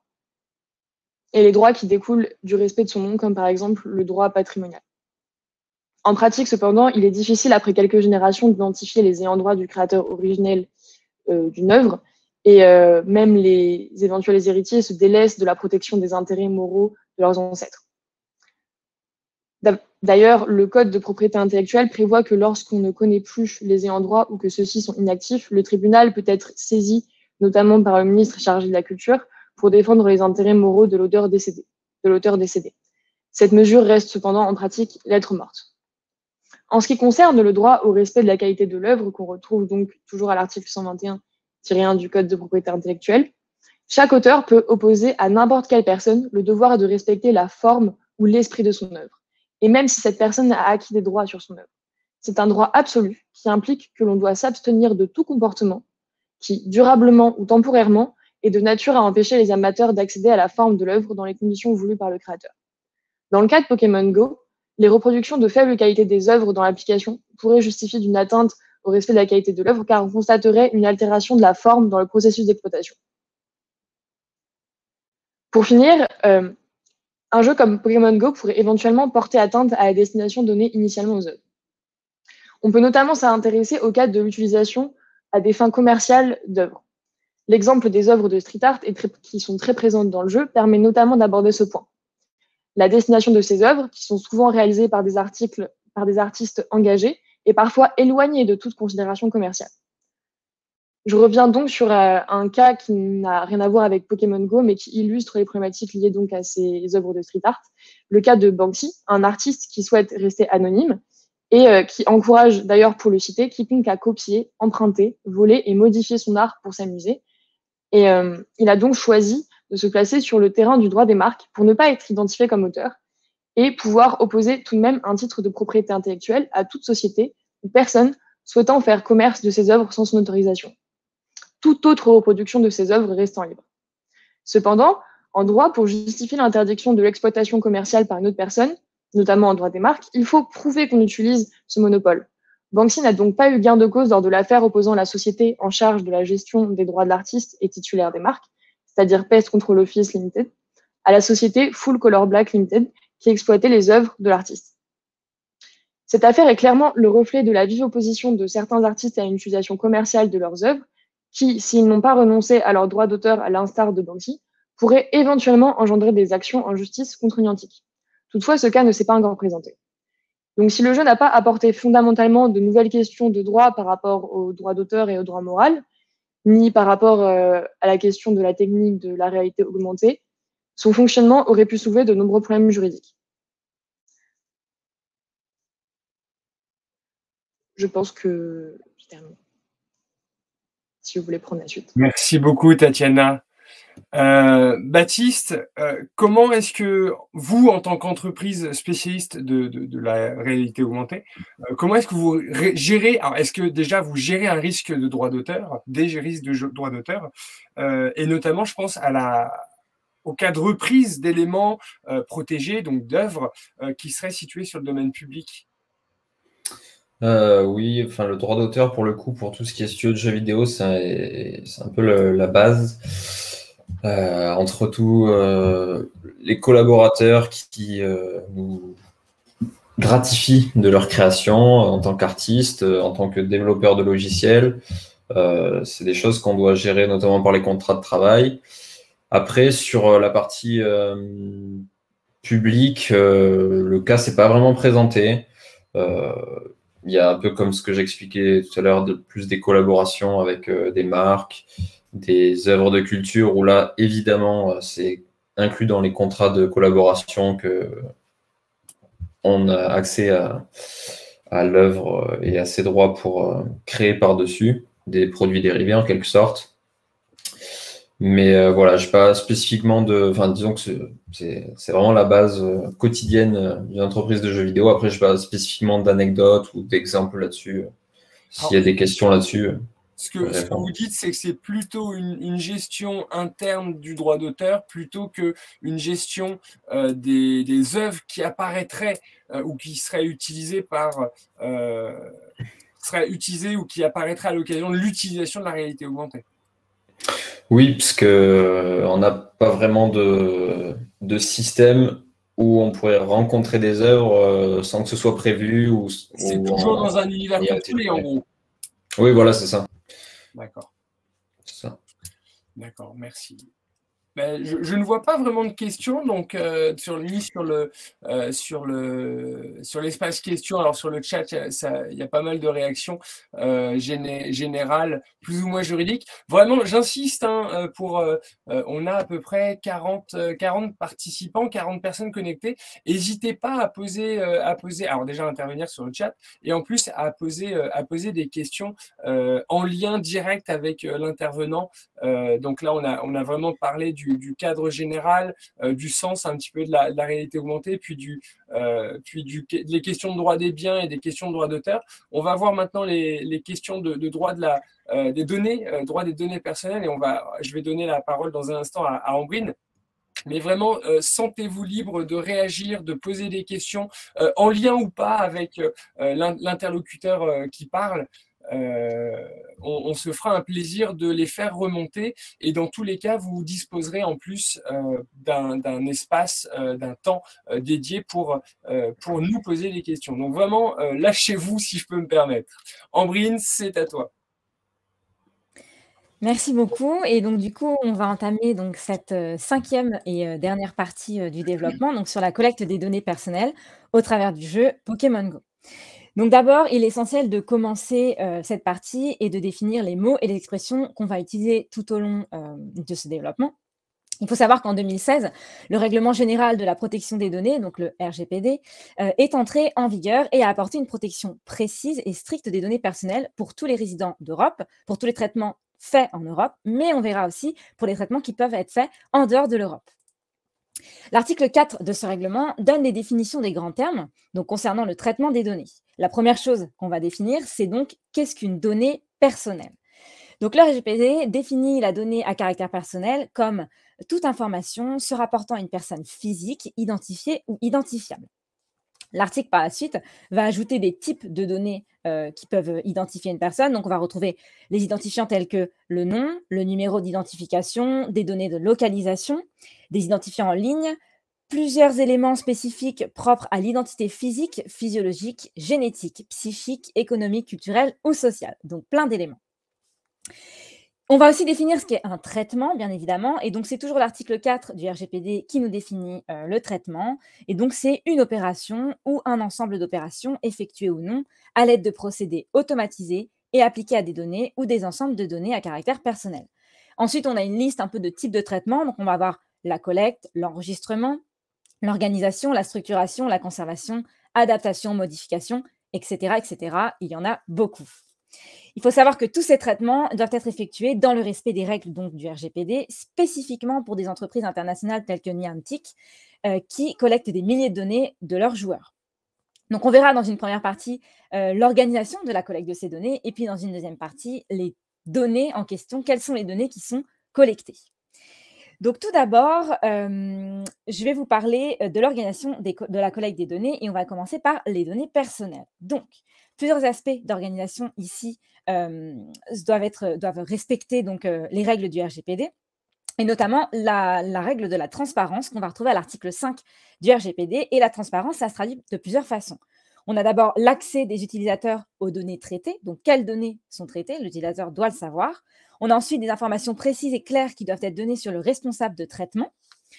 Ensuite, la transparence, elle impose aussi la connaissance de la finalité des traitements et bien évidemment le temps de conservation de ces données-là. Donc, pour ce qui est de Niantic, l'article 1 de la politique de confidentialité, elle va nommer le responsable de traitement. Et dans le cadre du jeu Pokémon Go, vu que c'est un jeu qui est détenu par Niantic et qui est une entreprise internationale, ils ont fait le choix de mettre dans plusieurs parties du monde différents responsables de traitement. Pour ce qui est, nous, les joueurs européens, ou plutôt les joueurs de la zone espace économique européen, la zone EEE, le responsable de traitement, il se trouve au Royaume-Uni et c'est Niantic International Limited. On a l'article 13 du RGPD qui va imposer aussi d'autres types de transparence, donc la transparence sur la finalité du traitement, comme je vous l'ai dit, sur les intérêts légitimes poursuivis par Niantic, par exemple, de traiter telle ou telle donnée, sur les transferts des données qui peuvent se faire entre fournisseurs de services. Et puis, il y a aussi l'obligation de fournir des informations concernant la durée de la conservation des données et donc les critères pour déterminer cette durée. Donc, l'organisation du transfert des données entre pays, elle est aussi prévue dans la politique de confidentialité de Niantic. À l'article 4 de cette politique, Niantic nous précise qu'il est possible que les données soient stockées dans d'autres pays que les pays d'origine des joueurs. Par contre, l'entreprise, elle doit s'assurer que les données, où est-ce qu'elles sont dans le monde, peu importe, elles doivent avoir la même protection que les données, que le pays d'origine peut apporter par rapport à ça. Donc, par exemple, un joueur européen, si ces données sont stockées en Amérique, elles seront protégées aussi bien que par le RGPD. Ensuite, je vais vous parler donc des fins et de la manière dont sont utilisées ces données-là. Donc ça va être l'article 2 de la politique de confidentialité de Niantic qui va nous en parler et qui nous précise immédiatement que les données qui sont utilisées et qui sont traitées, on précise les fins, et ces fins sont précisées immédiatement dans la politique de confidentialité. Et on précise aussi que ce sont des données qui sont traitées uniquement avec le consentement des utilisateurs. Donc l'article 7, pour parler du consentement, l'article 7 du RGPD nous explique les règles autour du consentement des utilisateurs. Donc, ce qui va importer surtout ici, c'est de savoir, et ce qui va être mis en avant surtout, c'est le fait que l'exécution du contrat, et donc en l'espèce la fourniture de services par Niantic, donc l'utilisation du jeu, eh ben, ça peut être subordonné au consentement de l'utilisateur. Bon, pour être plus précis, le consentement au traitement des données permettrait alors aux utilisateurs d'avoir un accès à tous les services de l'application et donc de jouer au jeu convenablement. Pour tout ce qui est des informations recueillies sur les utilisateurs, les appareils et autres, le consentement ici, il est primordial pour le bon fonctionnement des services de Niantic. Or, on va avoir un consentement aussi sur des services, des options plutôt de l'application. Et dans ces cas-là, on va revenir tout à l'heure, ce n'est pas obligatoire de donner son consentement. Plusieurs données donc, vont être collectées avec l'intérêt légitime de Niantic, comme le précise donc la politique de confidentialité. De facto, donc l'adresse IP de l'appareil, le type de navigateur, le système d'exploitation employé, les pages web visitées, les liens des services Niantic sur lesquels les utilisateurs cliquent, les actions dans le jeu, les préférences, les paramétrages, tout ça, ce sont des données qui sont collectées par Niantic et qui sont utilisées. Et l'intérêt légitime justifié ici par Niantic, c'est qu'ils doivent connaître leurs joueurs et savoir comment améliorer leur service, ce qui est tout à fait normal.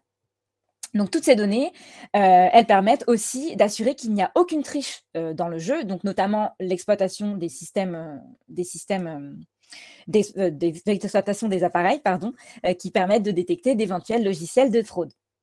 Certaines données des joueurs, elles sont aussi visibles in-game, donc dans le jeu, par les autres utilisateurs. Donc là, ça va être les affichages de score lors des matchs, les noms des joueurs, les avatars, etc.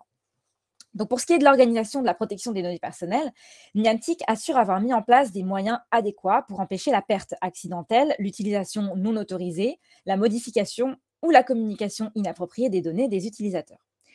Aucune possibilité de trouver davantage d'informations sur ces dispositifs, malheureusement, mais il est important de souligner que Niantic assure aussi la limitation à l'accès aux données personnelles de ses utilisateurs. C'est-à-dire que Niantic part du principe que ces données, elles sont soumises au devoir de confidentialité et donc uniquement le responsable du traitement et parfois des sous-traitants y auront accès, donc très peu de personnes.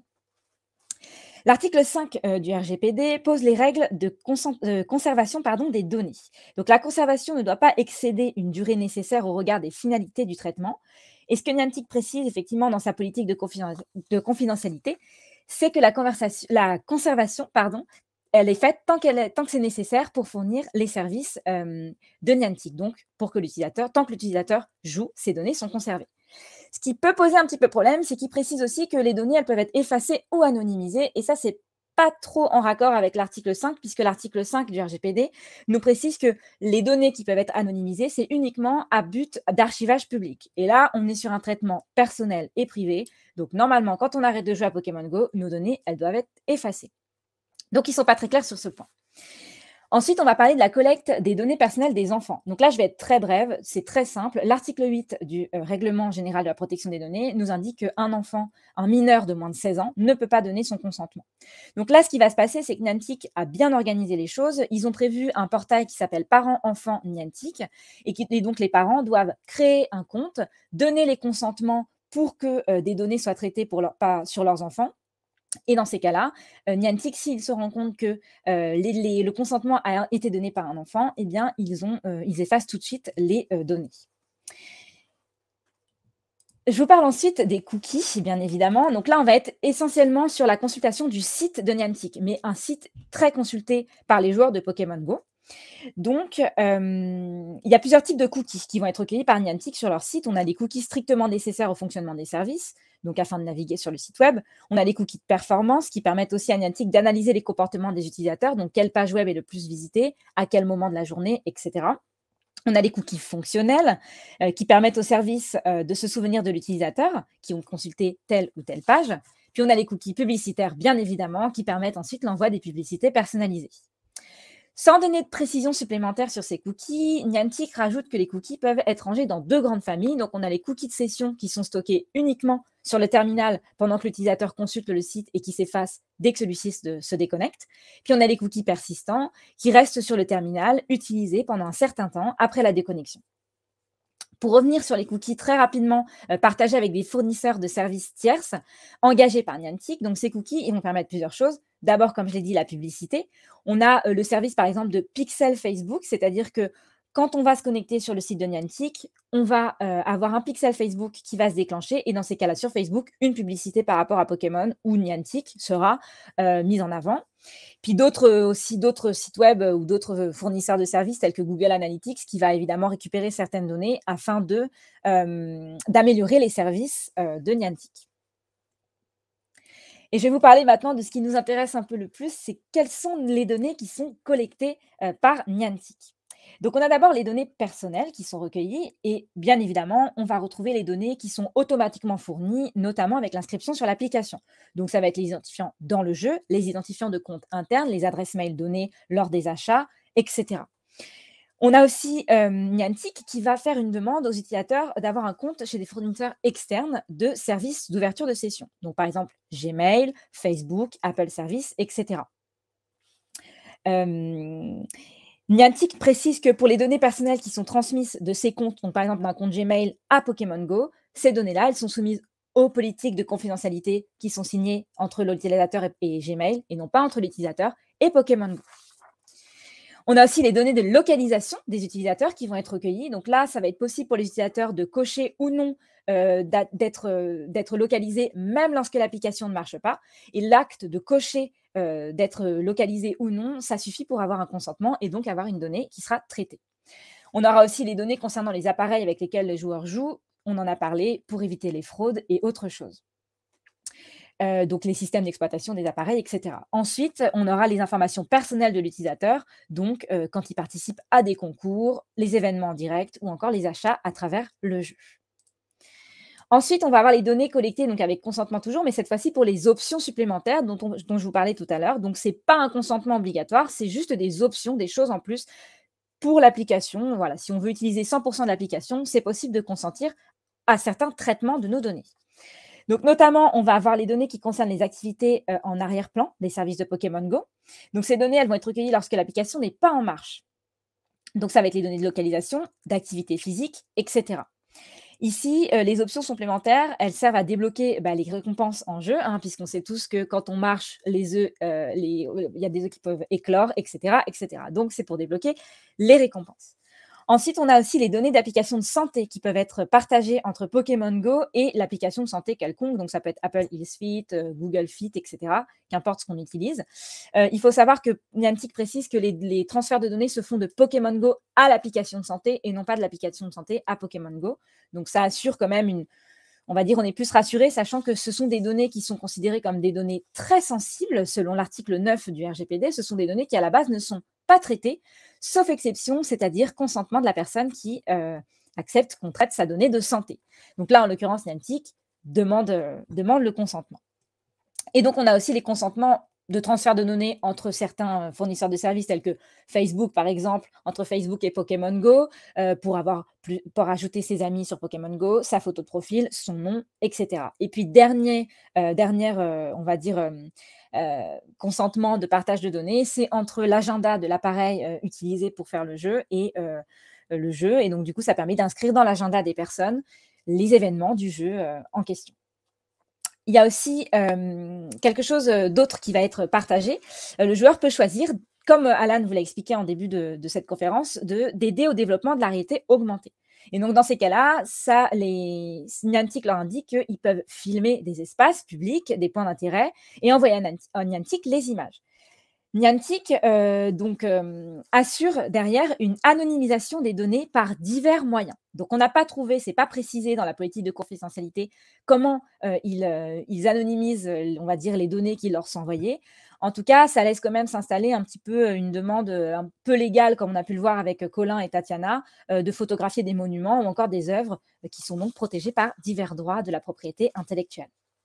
Et on peut aussi retrouver sur ce sujet-là, dans la politique de confidentialité, un lien vers les conditions d'utilisation du jeu. Et dans ces conditions d'utilisation, on a un lien vers une politique de respect du droit d'auteur. Donc, on sent quand même une envie de mettre en avant les droits d'auteur. Et donc, pour terminer, les personnes avec qui sont partagées les données qui sont collectées, donc Niantic assure que la plupart du temps, les données ne sont partagées avec aucun tierce, mais il y a quand même des exceptions, bien évidemment. Et donc, ces exceptions, elles sont toutes citées dans la politique de confidentialité. Donc, on va retrouver le partage avec des fournisseurs de services, comme on a pu voir avant, donc Gmail, Facebook, etc. Ainsi que donc, tous ces fournisseurs qui vont aider à l'amélioration des services de Niantic. D'autres informations peuvent être données et peuvent être transmises à d'autres joueurs. Ces données, elles sont visibles en jeu, donc ça va être la photo de profil, l'avatar, le nom d'utilisateur, le statut en ligne ou non, l'équipe choisie, les actions réalisées en jeu, etc. Les interactions avec les Pokéstop aussi. D'autres données personnelles seront divulguées pour la protection de Niantic. Donc, cette fois-ci, on va parler plus du côté pénal, entre guillemets, puisque Niantic assure coopérer avec les gouvernements et les autorités responsables de l'application de la loi, avec qui ils partagent les données lorsque cela est nécessaire. Donc là, on a 3 situations qui sont citées dans la politique de confidentialité. Ça va être le partage des données personnelles de leurs utilisateurs, notamment lorsque cela répond aux plaintes et aux procédures judiciaires en cours. Le partage des données personnelles pour protéger les biens de Niantic, les droits et la sécurité, autant la leur que celle des tierces ou du public général. Et puis enfin, pour enquêter et mettre fin à toute activité que Niantic considère illégale, immorale ou susceptible de poursuites judiciaires. Et c'est d'ailleurs au lancement du jeu, de l'application, qu'on aura tous un message normalement qui va apparaître et qui nous demande d'avoir un comportement qui n'est pas dangereux et surtout de respecter la propriété d'autrui. Pour finir, un partage de données donc peut être fait, enfin, un transfert de données peut se faire si par exemple Niantic est racheté par une autre entreprise, puisque toutes ces données collectées sur leurs utilisateurs correspondent à un actif commercial. Et donc, si Niantic est vendu, l'actif commercial est vendu aussi. Donc voilà, j'ai fini pour ma partie et je vois que le chat parle beaucoup. D'ailleurs, je voudrais les remercier puisque c'est un chat très actif. Merci à eux. Et puis, merci pour votre écoute de toutes nos parties et de tous nos développements. Et je redonne la parole à Jean-Christophe ou à Florence Chérini. Alors, effectivement, votre partie suscite beaucoup de questions, Ambrine. On sent qu'il y a une sensibilité à la question RGPD et que de la part de nos amis non juristes, il y a beaucoup d'interrogations qui portent sur l'application territoriale, je dirais, du RGPD.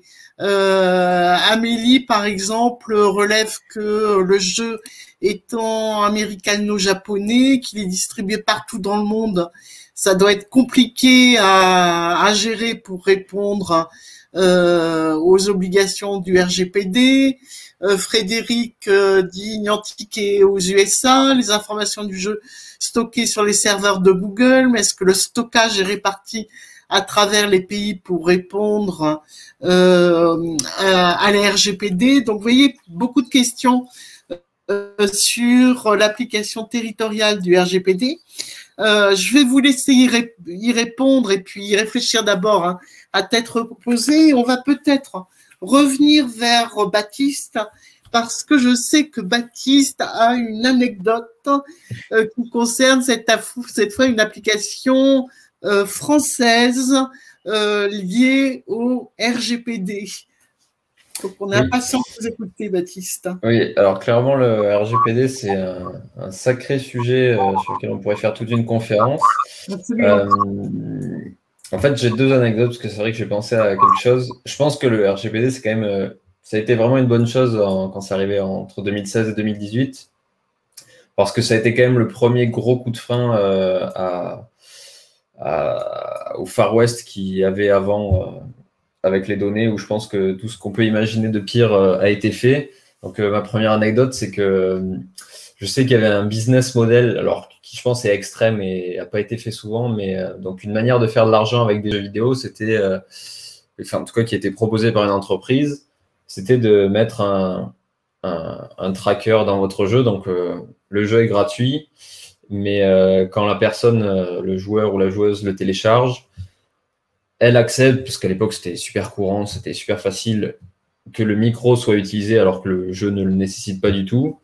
Et le micro, en gros, écoutait l'ambiance autour de vous de la scène, et s'il entendait une télé, il envoyait en gros le signal et le comparait avec les chaînes de télé en cours pour avoir des outils de tracking qui disaient telle personne regarde la télé, et faire en gros de la médiamétrie grâce au micro de votre téléphone. Et c'est comme ça que les développeurs étaient rémunérés sur le jeu. Je pense que c'est un exemple extrême et que pas beaucoup de gens l'ont fait, et que ça n'a pas vraiment marché, mais c'était quand même des choses qui ont été envisagées sérieusement dans l'époque pré-RGPD, quoi. Pour dire jusqu'où on est allé en termes d'utilisation des données non consenties, clairement. Et donc, ce qui nous est arrivé à nous, Calanque, directement, je ne vais pas dire le nom de l'entreprise avec qui on a travaillé, mais en gros, comme il y a beaucoup on en a parlé un peu tout à l'heure, il y a beaucoup de spiritueux, d'entreprises dans les spiritueux localement. On nous a proposé de faire une application où, en réalité augmentée, des hôtes ou hôtesses dans des boîtes de nuit prenaient en photo des personnes, des groupes d'amis, et habiller un peu la photo avec des filtres en réalité augmentée, et publier ces photos sur les réseaux sociaux. Et je vous passe les détails, mais globalement, on a travaillé pendant des mois sur cette application, avant qu'au moment de la période de test, donc à 80% du projet, le service juridique de l'entreprise dise « Mais vous êtes fous, c'est pas du tout RGPD friendly cette histoire, donc ça a failli juste faire capoter le projet ». Mais ce qui s'est passé, c'est ce qui se passe souvent depuis les RGPD, c'est soit ça dissuade complètement les gens de faire des choses, et en général, c'est que c'était plutôt des choses plutôt tendues, et tant mieux qu'ils aient été dissuadés. Soit, ce qui s'est passé dans notre cas, c'est on a mis un formulaire dans l'application qui est beaucoup trop long pour être lu, et qui dit je consens à ce que mon image soit diffusée sur les réseaux sociaux et tout ça. Et donc les hôtes et hôtesses se font signer numériquement ce formulaire sur l'application. Donc j'ai l'impression que les RGPD, ça a amené pas mal ça. C'est soit ça dissuade, soit on met des formulaires comme on le voit sur tous les sites aujourd'hui de cookies. Et c'était aussi, pour finir mon intervention, c'était aussi Colin tout à l'heure qui parlait de opt-in et opt-out. Et c'est un mot que j'entends énormément cette année, parce que on est passé sur un Internet en quelque sorte où l'expérience utilisateur, c'est devenu, dès que je lance une nouvelle application, j'arrive sur un nouveau site, c'est je dis si j'opt-in, opt-out pour telle chose, si j'ai le temps ou pas de lire, enfin consciemment ou pas, selon que j'ai le temps de lire le détail des règles. Et pour nous développeurs, c'est devenu voir qu'on a 20% des gens qui ont opt-in pour telle fonctionnalité, opt-out pour telle fonctionnalité, et c'est un peu devenu des machines à gaz légales de gérer ses utilisateurs et changer l'expérience utilisateur pour avoir le plus de gens possible qui opt-in, évidemment, parce que c'est plutôt ce qu'on veut, pour pouvoir exploiter le plein de nos fonctionnalités. Et ça fait vraiment tourner une grosse partie de l'industrie aujourd'hui, quoi, en termes de débat. Voilà, je pense qu'on peut passer aux questions. Je vais rebondir peut-être, petite réaction à ce que tu viens de dire, Baptiste. C'est un point qu'on n'a pas abordé parce qu'on ne pouvait pas aborder toutes les questions. Mais quand tu fais référence à la longueur des conditions générales d'utilisation, on n'a pas traité de l'aspect droit des contrats lié à Pokémon Go, mais il y aurait aussi beaucoup à dire sur les conditions générales d'utilisation qui prévoient que, par exemple, en cas de conflit, il faut saisir la juridiction de l'État de Californie, qu'on fera appliquer le droit californien ou qu'on aura recours à l'arbitrage. Autant de clauses qui sont parfaitement abusives dans un contrat de consommation au regard du droit français. Donc voilà, c'était un petit aparté de la civiliste que je suis.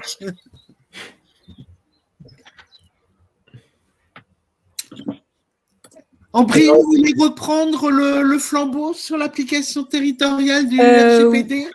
Oui, oui, tout à fait. Alors, pour répondre du coup à Amélie qui se posait la question, donc en fait, l'application, donc le RGPD, bien évidemment, s'applique en Europe, donc sur la zone économique européenne, et donc pour tous les ressortissants européens, tous les ressortissants pardon, de cette zone-là. En fait, ce qui se passe avec les données collectées par Niantic, c'est que, comme je l'ai expliqué, il y a plusieurs responsables de traitement dans chaque partie du monde. Donc, bien évidemment, nous, l'Europe, on a le RGPD, donc on a un responsable de traitement. Les Américains, ça se passe différemment. Les Asiatiques, ça se passe différemment aussi. Donc, en fait, chacun, je n'ai pas regardé spécifiquement la collecte des données des autres continents parce que voilà, je me suis beaucoup intéressée plus à l'Europe, évidemment. Mais voilà, en tout cas, pour ce qui est de l'application du RGPD, par exemple, pour nous, Européens, si on va au Japon jouer à Pokémon Go, en fait, notre jeu, on est soumis à notre droit et donc on a le droit d'être protégé par le RGPD et par les droits européens et même les droits français voilà, qui sont liés à notre nationalité et à le fait qu'on soit des Européens. Voilà. Donc, pour ce qui est de l'application territoriale du RGPD, en tout cas, voilà, les autres, tous ceux qui sont dans cette zone économique européenne sont soumis donc au RGPD et ont le droit à une protection des données. Après, comment ça se passe dans les autres endroits du monde, ça, c'est quelque chose à voir, effectivement. Pour compléter là-dessus, en fait, aujourd'hui, si on parle de 2021, ce qui a remis un gros clou dans le cercueil de l'utilisation abusive des données, c'est surtout Apple et au niveau mondial, parce que, en gros, avec les mises à jour iOS 14.5 et aussi iOS.15 qui est sorti, enfin 15 qui est sorti juste hier, ils ont vraiment mis des grosses barrières et qui du coup sont pas légales mais qui sont directement dans le software, dans le hardware, surtout dans le software des téléphones. Ils ont vraiment mis des gros freins et que tout le monde est un peu obligé de suivre, que Google est obligé de suivre sur Android et tout ça. Et j'ai l'impression que pour ceux qui n'avaient pas aplani leur niveau de droit sur le RGPD partout pour être plus simple, Apple, au final, a remis une couche qui fait que c'est encore plus compliqué de récupérer des données, même si, évidemment, dans le détail, je pense qu'il y a des points sur lesquels on peut aller plus loin en dehors de l'Europe et tout ça. Mais je sais qu'Apple est très, très critiqué par les entreprises en ce moment pour être très, très véhément sur la protection des données des utilisateurs. Et en tant que développeur, on doit beaucoup se poser de questions sur comment faire, parce que c'est une industrie qui est beaucoup basée sur les données et comprendre ses utilisateurs, notamment par les données. Et après, une critique a été beaucoup faite sur les RGPD et maintenant à Apple, c'est notamment sur le fait que ça donne du travail, parce que typiquement, quand c'était seulement les RGPD, est-ce qu'on a l'énergie, les moyens d'avoir un silo Europe et d'autres silos dans le traitement des données. Donc, ça crée des problèmes plus gros pour les petits développeurs plutôt que pour les gros. Aussi, vos échantillons de données sont plus traitables, on va dire, à mesure que vous avez beaucoup d'utilisateurs. Donc, si vous êtes très, très gros et que vous avez beaucoup d'utilisateurs, au final, quand vous en enlève 20%, c'est beaucoup moins grave que si vous avez peu d'utilisateurs. Donc, c'est pas mal critiqué sur ce point de vue-là, que c'est des lois qui sont nécessaires, mais qui qui désavantagent surtout les petits. Mais bon, après, disons que il y a des bonnes raisons à ça, et puis il y a des services aussi qui permettent ensuite de faire cette gestion, de la simplifier, et notamment par tous les services de traitement de données, qu'ils soient d'Amazon ou de services de campagne de pub, quoi. J'aurais juste une question pour rebondir sur l'exemple que vous donniez, Baptiste, tout à l'heure. Vu j'imagine l'impact que cette mésaventure a pu avoir. Désormais, dans votre pipeline de production, comment est-ce que vous gérez les données personnelles? À quel moment dans le projet? C'est une bonne question, parce que je vous avoue que quand ça nous est arrivé l'an dernier, on s'était pas du tout posé la question. On s'était dit, bon, ils ont un service légal pour ça, on avait raison, même si c'est arrivé un peu tard. Après, aujourd'hui, nous, par défaut, on est très peu basé sur les données, ou alors on utilise, un peu comme j'en parlais juste à l'instant, les services normalisés, standardisés, fournis par des tiers, et qui du coup se basent sur ce qui est légal, ce qui est facile à faire. Et donc on a conscience qu'on ne se bat pas du tout avec les mêmes outils en termes de données qu'il y a 5 ans, ou que même il y a juste 1 an. Donc après, ça dépend beaucoup des projets, mais ouais, c'est avant tout utiliser les tiers et faire avec ce qu'on a, quoi. Alors, je vais me permettre, si je peux, Monsieur Pasco, répondre à la question également. Je suis désolé. Sur cette question comment en fait gérer les données personnelles en fait dans un projet. En fait, il me semble que le RGPD en fait a mis en place des principes qui s'appellent Privacy by Default ou Privacy by Design. En fait, il faut prendre en compte les principes du RGPD à partir du moment où on veut développer un projet. Il faut vraiment les prendre en compte dès le début du projet, et pas seulement après en se disant tiens, il y a le RGPD, on l'avait oublié. Ça, c'est pas possible, et c'est pas en respect du RGPD. Et du coup, pour répondre à la question d'avant par rapport à ce qui avait été demandé, Ambrine, en fait, peu importe si les données sont situées au Japon, en Amérique, etc., c'est pas tant ce qui importe. C'est qu'en fait, si le RGPD va s'appliquer, si les données sont traitées en Europe, ça s'applique donc pour les données en Europe, donc le RGPD s'applique, et ça s'applique également pour les données qui sont traitées hors UE, mais qui vont viser les personnes qui sont établies en Europe, et notamment pour la fourniture de biens ou de services. Donc pour le coup, c'est l'application Pokémon Go, donc le RGPD s'applique dans tous les cas et dans toutes les parties du monde, à partir du moment où on réside dans l'espace économique européen. Voilà, c'était ça ma réponse. Super, merci pour cette précision. C'est une très bonne réponse, Alan. Et pour rebondir sur ce à quoi faisait allusion Baptiste, c'est-à-dire les mésaventures récentes d'Apple, je trouve que cet exemple est un bon exemple du fait qu'aujourd'hui, ceux qui développent des applications doivent évidemment assimiler le régime du RGPD. Et déjà, on comprend que c'est difficile, hein, pour la protection, on va le dire quand même, du respect de la vie privée, mais que du coup, quand Apple conçoit des applications qui vont tenter de limiter la publicité ciblée et d'être moins dévoreuse de données personnelles, Apple va se faire tirer dans les pattes du point de vue du droit de la concurrence, en disant oui, mais là vous êtes en train de freiner l'accès à des marchés. Donc on voit bien, hein, que aujourd'hui la difficulté c'est aussi de composer avec des corps de règles qui ont des objectifs différents. Et je pense qu'aussi ça pose surtout la question pour les petites structures, parce qu'en fait le RGPD en soi c'est imbuvable tout seul. Quand on voit le nombre de recommandations qui sont publiées par la CNIL, notamment cet été, n'importe qui ne peut pas être tenu au courant aussi facilement que ça. C'est surtout en fait l'accompagnement qui est réalisé auprès des petites entreprises, les TPE et PME, qui je trouve est un peu laissé de côté, parce que la CNIL, ils mettent beaucoup de documents en ligne, etc. Mais je trouve que pour vraiment notamment les TPE, en fait, elles sont vraiment laissées au dépourvu, et Je pense que on avait demandé, par exemple, pour les cookies, je crois que c'était à partir de janvier 2021, il me semble, une applicabilité pour tous les sites avec une bannière à cookies, etc. Je ne suis même pas sûr que toutes les TPE en soient aujourd'hui au courant et que ça soit mis en place pour tout le monde. Donc, je pense que la question, elle est un peu là aussi. Ouais. Et je pense que là, le réseau est une force, hein. C'est-à-dire que des incubateurs comme Recatech, des organismes peuvent venir fédérer des énergies qui peuvent pas se disperser comme ça, hein. Et donc, évidemment, nous, en tant qu'enseignants, la formation est aussi un élément essentiel, hein. Formation en amont des étudiants, mais formation à destination des professionnels.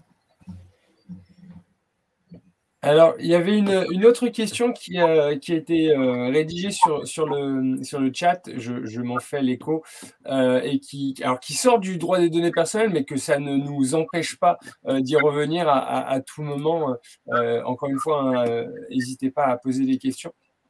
Ça porte sur le fait de savoir que, sachant que Niantic fait payer des entreprises pour qu'il y ait des Pokéstops à des endroits spécifiques, notamment dans leur magasin, que se passerait-il si une œuvre protégée se trouvait à cet endroit?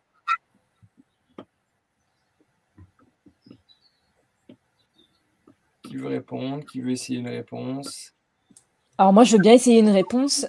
Si une entreprise, s'il y a une œuvre qui se trouve sur le bâtiment d'une entreprise ou dans une entreprise qui paye Pokémon Go pour mettre un Pokéstop, tout va dépendre en fait de si l'entreprise a les droits sur cette œuvre ou non. En fait, tout simplement. C'est-à-dire que si l'œuvre, elle est encore soumise aux droits de son auteur et qu'elle n'a pas été, enfin les droits n'ont pas été passés, dans ces cas-là, c'est l'auteur qui devra lui aussi donner son accord pour le Pokéstop ou pour l'utilisation de son œuvre et non l'entreprise. C'est, on va dire, la réponse qui me vient et qui me semble la plus logique. Ouais. Et pour compléter, pardon, excusez-moi, Madame Chérini, allez-y. Non, allez-y, Alan, allez-y, pas de problème. Je pense que peut-être si le Pokéstop est représenté en fait par la devanture du magasin, ça pose pas réellement de soucis en soi, mais c'est si le Pokéstop représente l'œuvre qui est protégée, là ça peut poser problème, mais après rien n'empêche les titulaires des droits de faire des demandes auprès de Niantic pour modifier le Pokéstop et afficher uniquement la devanture en tant que représentation du Pokéstop plutôt que l'œuvre qui est protégée. Oui, pour rebondir sur ce que dit Alan, il y a une idée de, en fait, pour que la photographie de l'œuvre elle soit considérée comme une contrefaçon, il y a une idée que l'œuvre doit être l'objet principal, le sujet principal de la photographie. Et donc, comme dit Alan, si c'est une photographie d'ensemble avec un magasin et que l'œuvre y apparaît, l'œuvre n'est pas le sujet principal. Et donc, dans ces cas-là, il y aurait peut-être plus de difficultés de faire émettre une contrefaçon qu'une photographie de l'œuvre en elle-même qui représente un Pokéstop. Donc, tout dépend des circonstances, mais on comprend bien que c'est l'entreprise qui paye Niantic. On demande à qui? À l'entreprise ou à Niantic? Ou aux deux, peut-être? Je pense, en tant qu'auteur, plus à Niantic. Et de toute façon, il y a une question de responsabilité, certainement dans les contrats qui sont passés entre eux. Et donc, dans ces cas-là, la responsabilité va se passer, et donc on retrouvera la personne à qui on doit demander la contrefaçon d'un moment ou un autre. Mais je pense en premier lieu à Niantic, et puis ensuite eux redirigeront vers, ou alors se retourneront s'ils sont condamnés pour quelque chose. Dans ces cas-là, eux, ils peuvent se retourner ensuite contre l'entreprise en leur disant qu'ils n'ont pas précisé qu'ils n'étaient pas titulaires des droits sur cette œuvre, et que dans ces cas-là, c'est à eux de payer les compensations de la contrefaçon possible ou quoi que ce soit. Alors, je vous reconnais bien tous cela, là, les spécialistes de propriété intellectuelle, hein. Moi, je suis plus provocant peut-être, hein. Ces histoires de partenariat, moi, ça me pose problème au regard du droit de la publicité, au regard du droit de la consommation. Comment se fait-il que le joueur ne sache pas qu'il est dans une zone pour capturer des petites bébêtes qui se trouvent pas là par hasard, mais qui se trouvent là parce qu'il y a eu un partenariat. C'est de la publicité. Et dans ce que j'ai vu, c'est un processus qui a été mis en place au Japon. Je je trouve qu'on a très peu de transparence, si j'ose, si j'ose, là encore cette provocation, mais qu'on a très peu de transparence sur ces pratiques qui me semblent quand même ressembler à de la publicité déguisée. Hein. Ouais, une forme de manipulation en tout cas. Ouais, oui. Parce que ça consiste, en fait, ça modifie l'achalandage du magasin.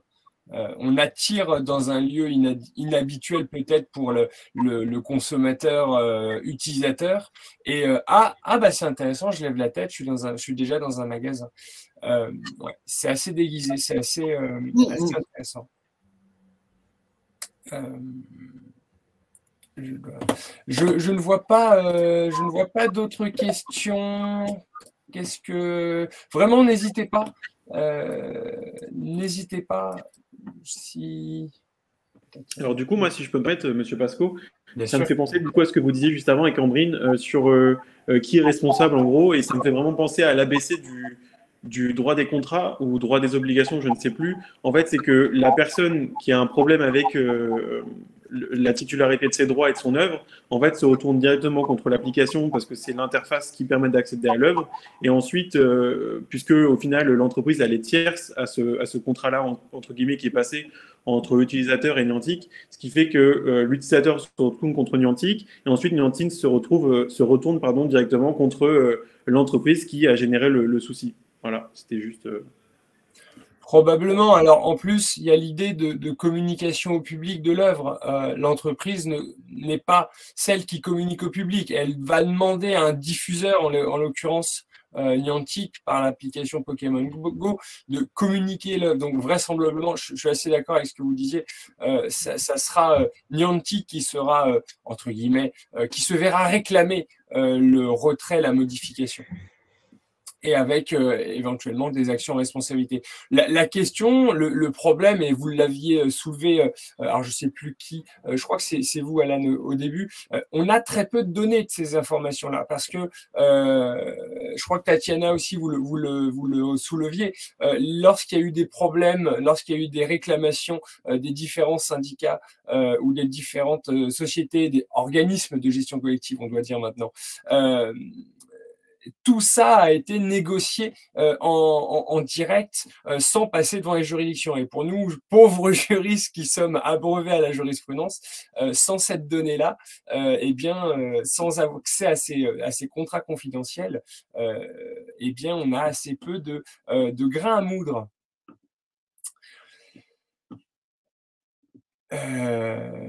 On a peu de grains à moudre, mais je pense qu'il y a un élément sur lequel il faut insister, et sur lequel la CNIL a déjà insisté d'ailleurs, c'est sur le modèle économique de ce jeu. On n'a peut-être pas suffisamment insisté sur le fait que c'est un jeu qui se présente comme un jeu gratuit. On le sait très souvent, quand le jeu est gratuit, vous êtes le produit. Et en ce qui concerne Pokémon Go, un des éléments qui peut véritablement aider à comprendre le modèle économique, c'est lorsqu'on se penche sur les termes du brevet qui a été déposé pour ce jeu, sur lequel donc se base ce jeu. Le brevet indique « Le but du jeu est directement lié à la collecte de données, ce qui inclut la collecte d'informations dans le monde réel, et ces informations acquises font partie de la condition pour progresser dans le jeu. Le réel challenge repose dans le fait de motiver les joueurs à fournir constamment des données, même après l'engouement provoqué par la découverte du jeu. La collecte d'informations se doit d'être aussi divertissante que possible. » Je pense qu'on a bien résumé la philosophie du jeu ici. Alors moi, je reste sur une question aussi pour Baptiste, mais bon, si j'ai bien compris, vous ne collectez pas, vous, dans les différents outils de réalité virtuelle que vous développez, vous ne collectez pas les données de géolocalisation. Mais pourquoi? Est-ce que c'est pas utile? On l'a fait une fois, une application avec de la géolocalisation, c'était pour la Nef, la salle de concert d'Angoulême d'ailleurs, une sorte d'exposition en plein air. Et bon, enfin, comme c'était pas, comment dire, c'était avec une ambition limitée de juste faire profiter aux gens de l'exposition virtuelle. En gros, ce qui se passe, c'est que nous, on détruit juste les données qui sont recueillies. Une fois que l'utilisation en a été faite pour le bon fonctionnement de l'utilisation. Et dans ce cadre-là, c'est assez transparent et assez tranquille. Après, en géolocalisation pure, on n'a pas fait plus que ça, donc on n'a pas eu à se poser la question. Après, voilà, c'est un peu comme le cas que j'évoquais tout à l'heure, c'est est-ce qu'on veut faire un business model, faire de l'argent sur l'utilisation de ces données indirectement, c'est-à-dire que c'est pas les gens qui payent dans le jeu pour faire fonctionner le jeu, mais c'est revendre leurs données. J'ai l'impression que globalement le RGPD a pas mal servi à diminuer ce genre de pratiques un peu contournées, quoi. Alors, je me permets de vous interrompre. Ça l'a résolument réduit. J'avais lu des chiffres avant le RGPD et je me souviens d'un chiffre qui m'avait effaré. En 3 mois, une application de jeu avait collecté, en 3 mois, 3000 données de géolocalisation. 3 mois, donc ça fait 90 jours. Imaginez 3000 données de géolocalisation en 90 jours. Alors, c'était avec le RGPD, c'est devenu totalement illégal. Hein. Privacy by design et principe de limitation des données à ce qui est purement nécessaire et autorisé, c'est devenu interdit. Mais quand on voit ça, on se dit, mais ok, c'est colossal. Et on peut faire, alors je vois sur le chat, un mapping des 3D du monde réel et essayer d'en faire des routes commerciales. Ça, c'est évident. Mais même avec cette limitation, maintenant, avec la masse des informations, si on agglomère toutes ces données-là, qu'est-ce qu'on peut en faire? Enfin, est-ce que vous avez une idée en tant que professionnel de ce que vous pourriez en faire? Alors, nous, ça ne nous intéresse pas spécifiquement. Disons nous, on est plus dans le cadre classique de le téléphone, même si on utilise la caméra pour faire afficher des choses sur son visage, afficher des choses chez soi, on va dire que c'est une expérience en bulle, comme regarder un film, c'est une bulle, quoi, et on ne va pas essayer de sortir de ce contexte. Après, effectivement, comme le mentionne Frédéric, je sais que c'est un fantasme assez Silicon Valley de Niantic, qui est je ne sais plus comment ils appellent ça, le cloud mapping, ou c'est un autre mot, mais un fantasme de recréer en 3D, en mapping, le monde réel pour, à terme, que des applications entières, et puis ensuite peut-être du hardware qui permet d'avoir la réalité augmentée directement sur les yeux, puissent s'appuyer sur ce mapping pour ensuite vendre des espaces publicitaires, faire une sorte de monde virtuel par-dessus notre monde qui soit entièrement basé sur la géolocalisation. Et ça peut être très utile. Un métaverse. C'est à l'éthique de chacun. Un métaverse développé sur le monde réel. Voilà, après le mot à la mode cette année aussi, c'est le métaverse. Le métaverse, lui, il est plus, oui, effectivement, il est plus purement virtuel. Et voilà, le mapping reality, je ne sais plus comment ils appellent ça, le cloud computing, le cloud mapping, mais il y avait vraiment un nom pour ça. Mais c'est vraiment le fantasme de Niantic, c'est d'arriver à ce point où, en termes de technologie, aussi hardware, parce qu'ils développent eux-mêmes des lunettes de réalité augmentée, d'avoir tous les outils pour que, en gros, on porte tous des lunettes de réalité augmentée et ils aient la main mise, le monopole d'un monde virtuel ancré solidement au mètre possible, enfin au centimètre près, si possible, sur notre monde, quoi. Et du coup, c'est pour ça que, notamment, ils ont mis en avant le fait que d'utiliser son téléphone pour capturé des Pokémon, ils l'ont remis en avant parce que c'est vrai que personne ne l'utilisait pendant un moment pour récupérer un mapping petit à petit. Si moi je capture un Pokémon en bas de ma rue en ayant le téléphone, si tout le monde le fait un petit peu, petit à petit, un peu comme Google Maps, on récupère toute la surface de la rue, et, enfin de l'espace public en virtuel, en 3D, avec texture. Et même au-delà de ça, du coup, Monsieur Pasco, vous avez dit à quoi peuvent servir ces données. Je crois qu'on a eu l'exemple très concret avec Facebook qui avait mis des bornes sorties de magasins pour savoir l'interaction avec les boutiques qui étaient faites et proposer des remises directement sur les smartphones des clients. Alors, je pense que c'est non seulement ça pose problème au regard du droit des données, mais en plus, c'est que s'ils font un mapping de cette sorte-là, c'est-à-dire on analyse le comportement des joueurs, où ils vont, etc., c'est que l'implantation des magasins va se faire aussi dans ce sens-là. C'est-à-dire que du coup, les prix, tout ça va augmenter et ça va se répercuter sur les prix des consommateurs peut-être éventuellement, ou alors sur des promotions constamment où on va harceler en fait les gens sur leur smartphone en leur disant 20% de remise parce qu'on vous a vu aller dans ce magasin-là. N'hésitez pas à interagir, partager, et je pense que c'est une surcharge un petit peu du visiteur ou de l'utilisateur sur son smartphone, et au bout d'un moment, c'est pas possible. Je partage absolument cette vision très optimiste de l'avenir de Alan.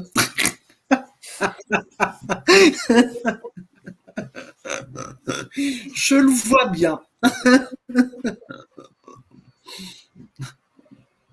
Alors, je vois une autre question de Amélie Meunier dans l'espace question. Voyant toutes les problématiques qu'entoure le RGPD en Europe vis-à-vis de la réalité augmentée, est-ce que ce domaine de jeu a-t-il un avenir, ou n'est-il pas juste plus simple de s'en tenir à la réalité virtuelle?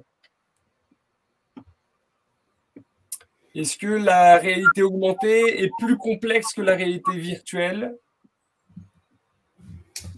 Plus complexe, je ne sais pas, mais c'est vrai qu'elle est plus difficile elle a plus de potentiel, mais la courbe pour y arriver paraît plus longue. Comme je disais un peu tout à l'heure, Pokémon Go, ça paraît être vraiment, pour l'instant, une anomalie, et peut-être que le développement technologique va faire que des jeux comme Pokémon Go deviendront de plus en plus la norme d'ici 10, 20, 30 ans, mais pour l'instant, c'était vraiment une anomalie. Et à côté de ça, la réalité virtuelle, ça s'est développé sous forme de marché, mais un marché qui s'est très vite limité, qui est encore resté au statut de niche. Après, chacun a son avis dessus. Moi, je suis un peu critique sur la réalité virtuelle. Je pense que si ça n'a pas pris pendant les 15 mois de confinement qu'on a tous connus, plus que ça, je pense que ça ne le prendra quasiment jamais. Mais la réalité augmentée, c'est un combat qui prendra... Enfin, c'est quelque chose qui va prendre son 10, 20, 30 ans. Et personne ne peut vraiment dire, et je pense qu'on dit qu'ils ont des projets pour 10, 20, 30 ans, mais bon, c'est pas parce qu'ils ont beaucoup d'argent et que leur vision va être aussi simple à faire émerger. Je pense qu'on sera tous surpris. Je pense que ça se passe jamais comme on le prévoit. Mais bon. Ça sera le mot de la fin. Merci à tous d'avoir participé.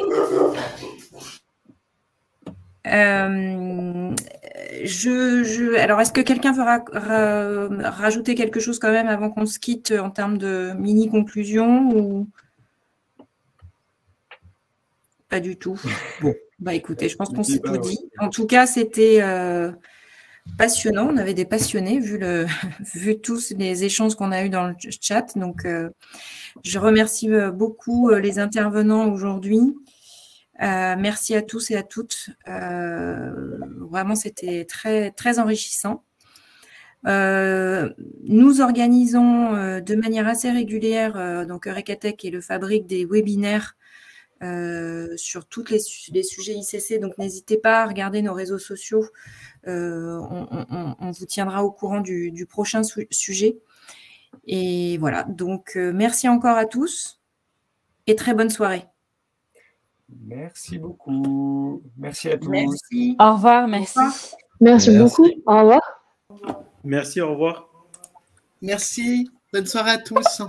Au revoir.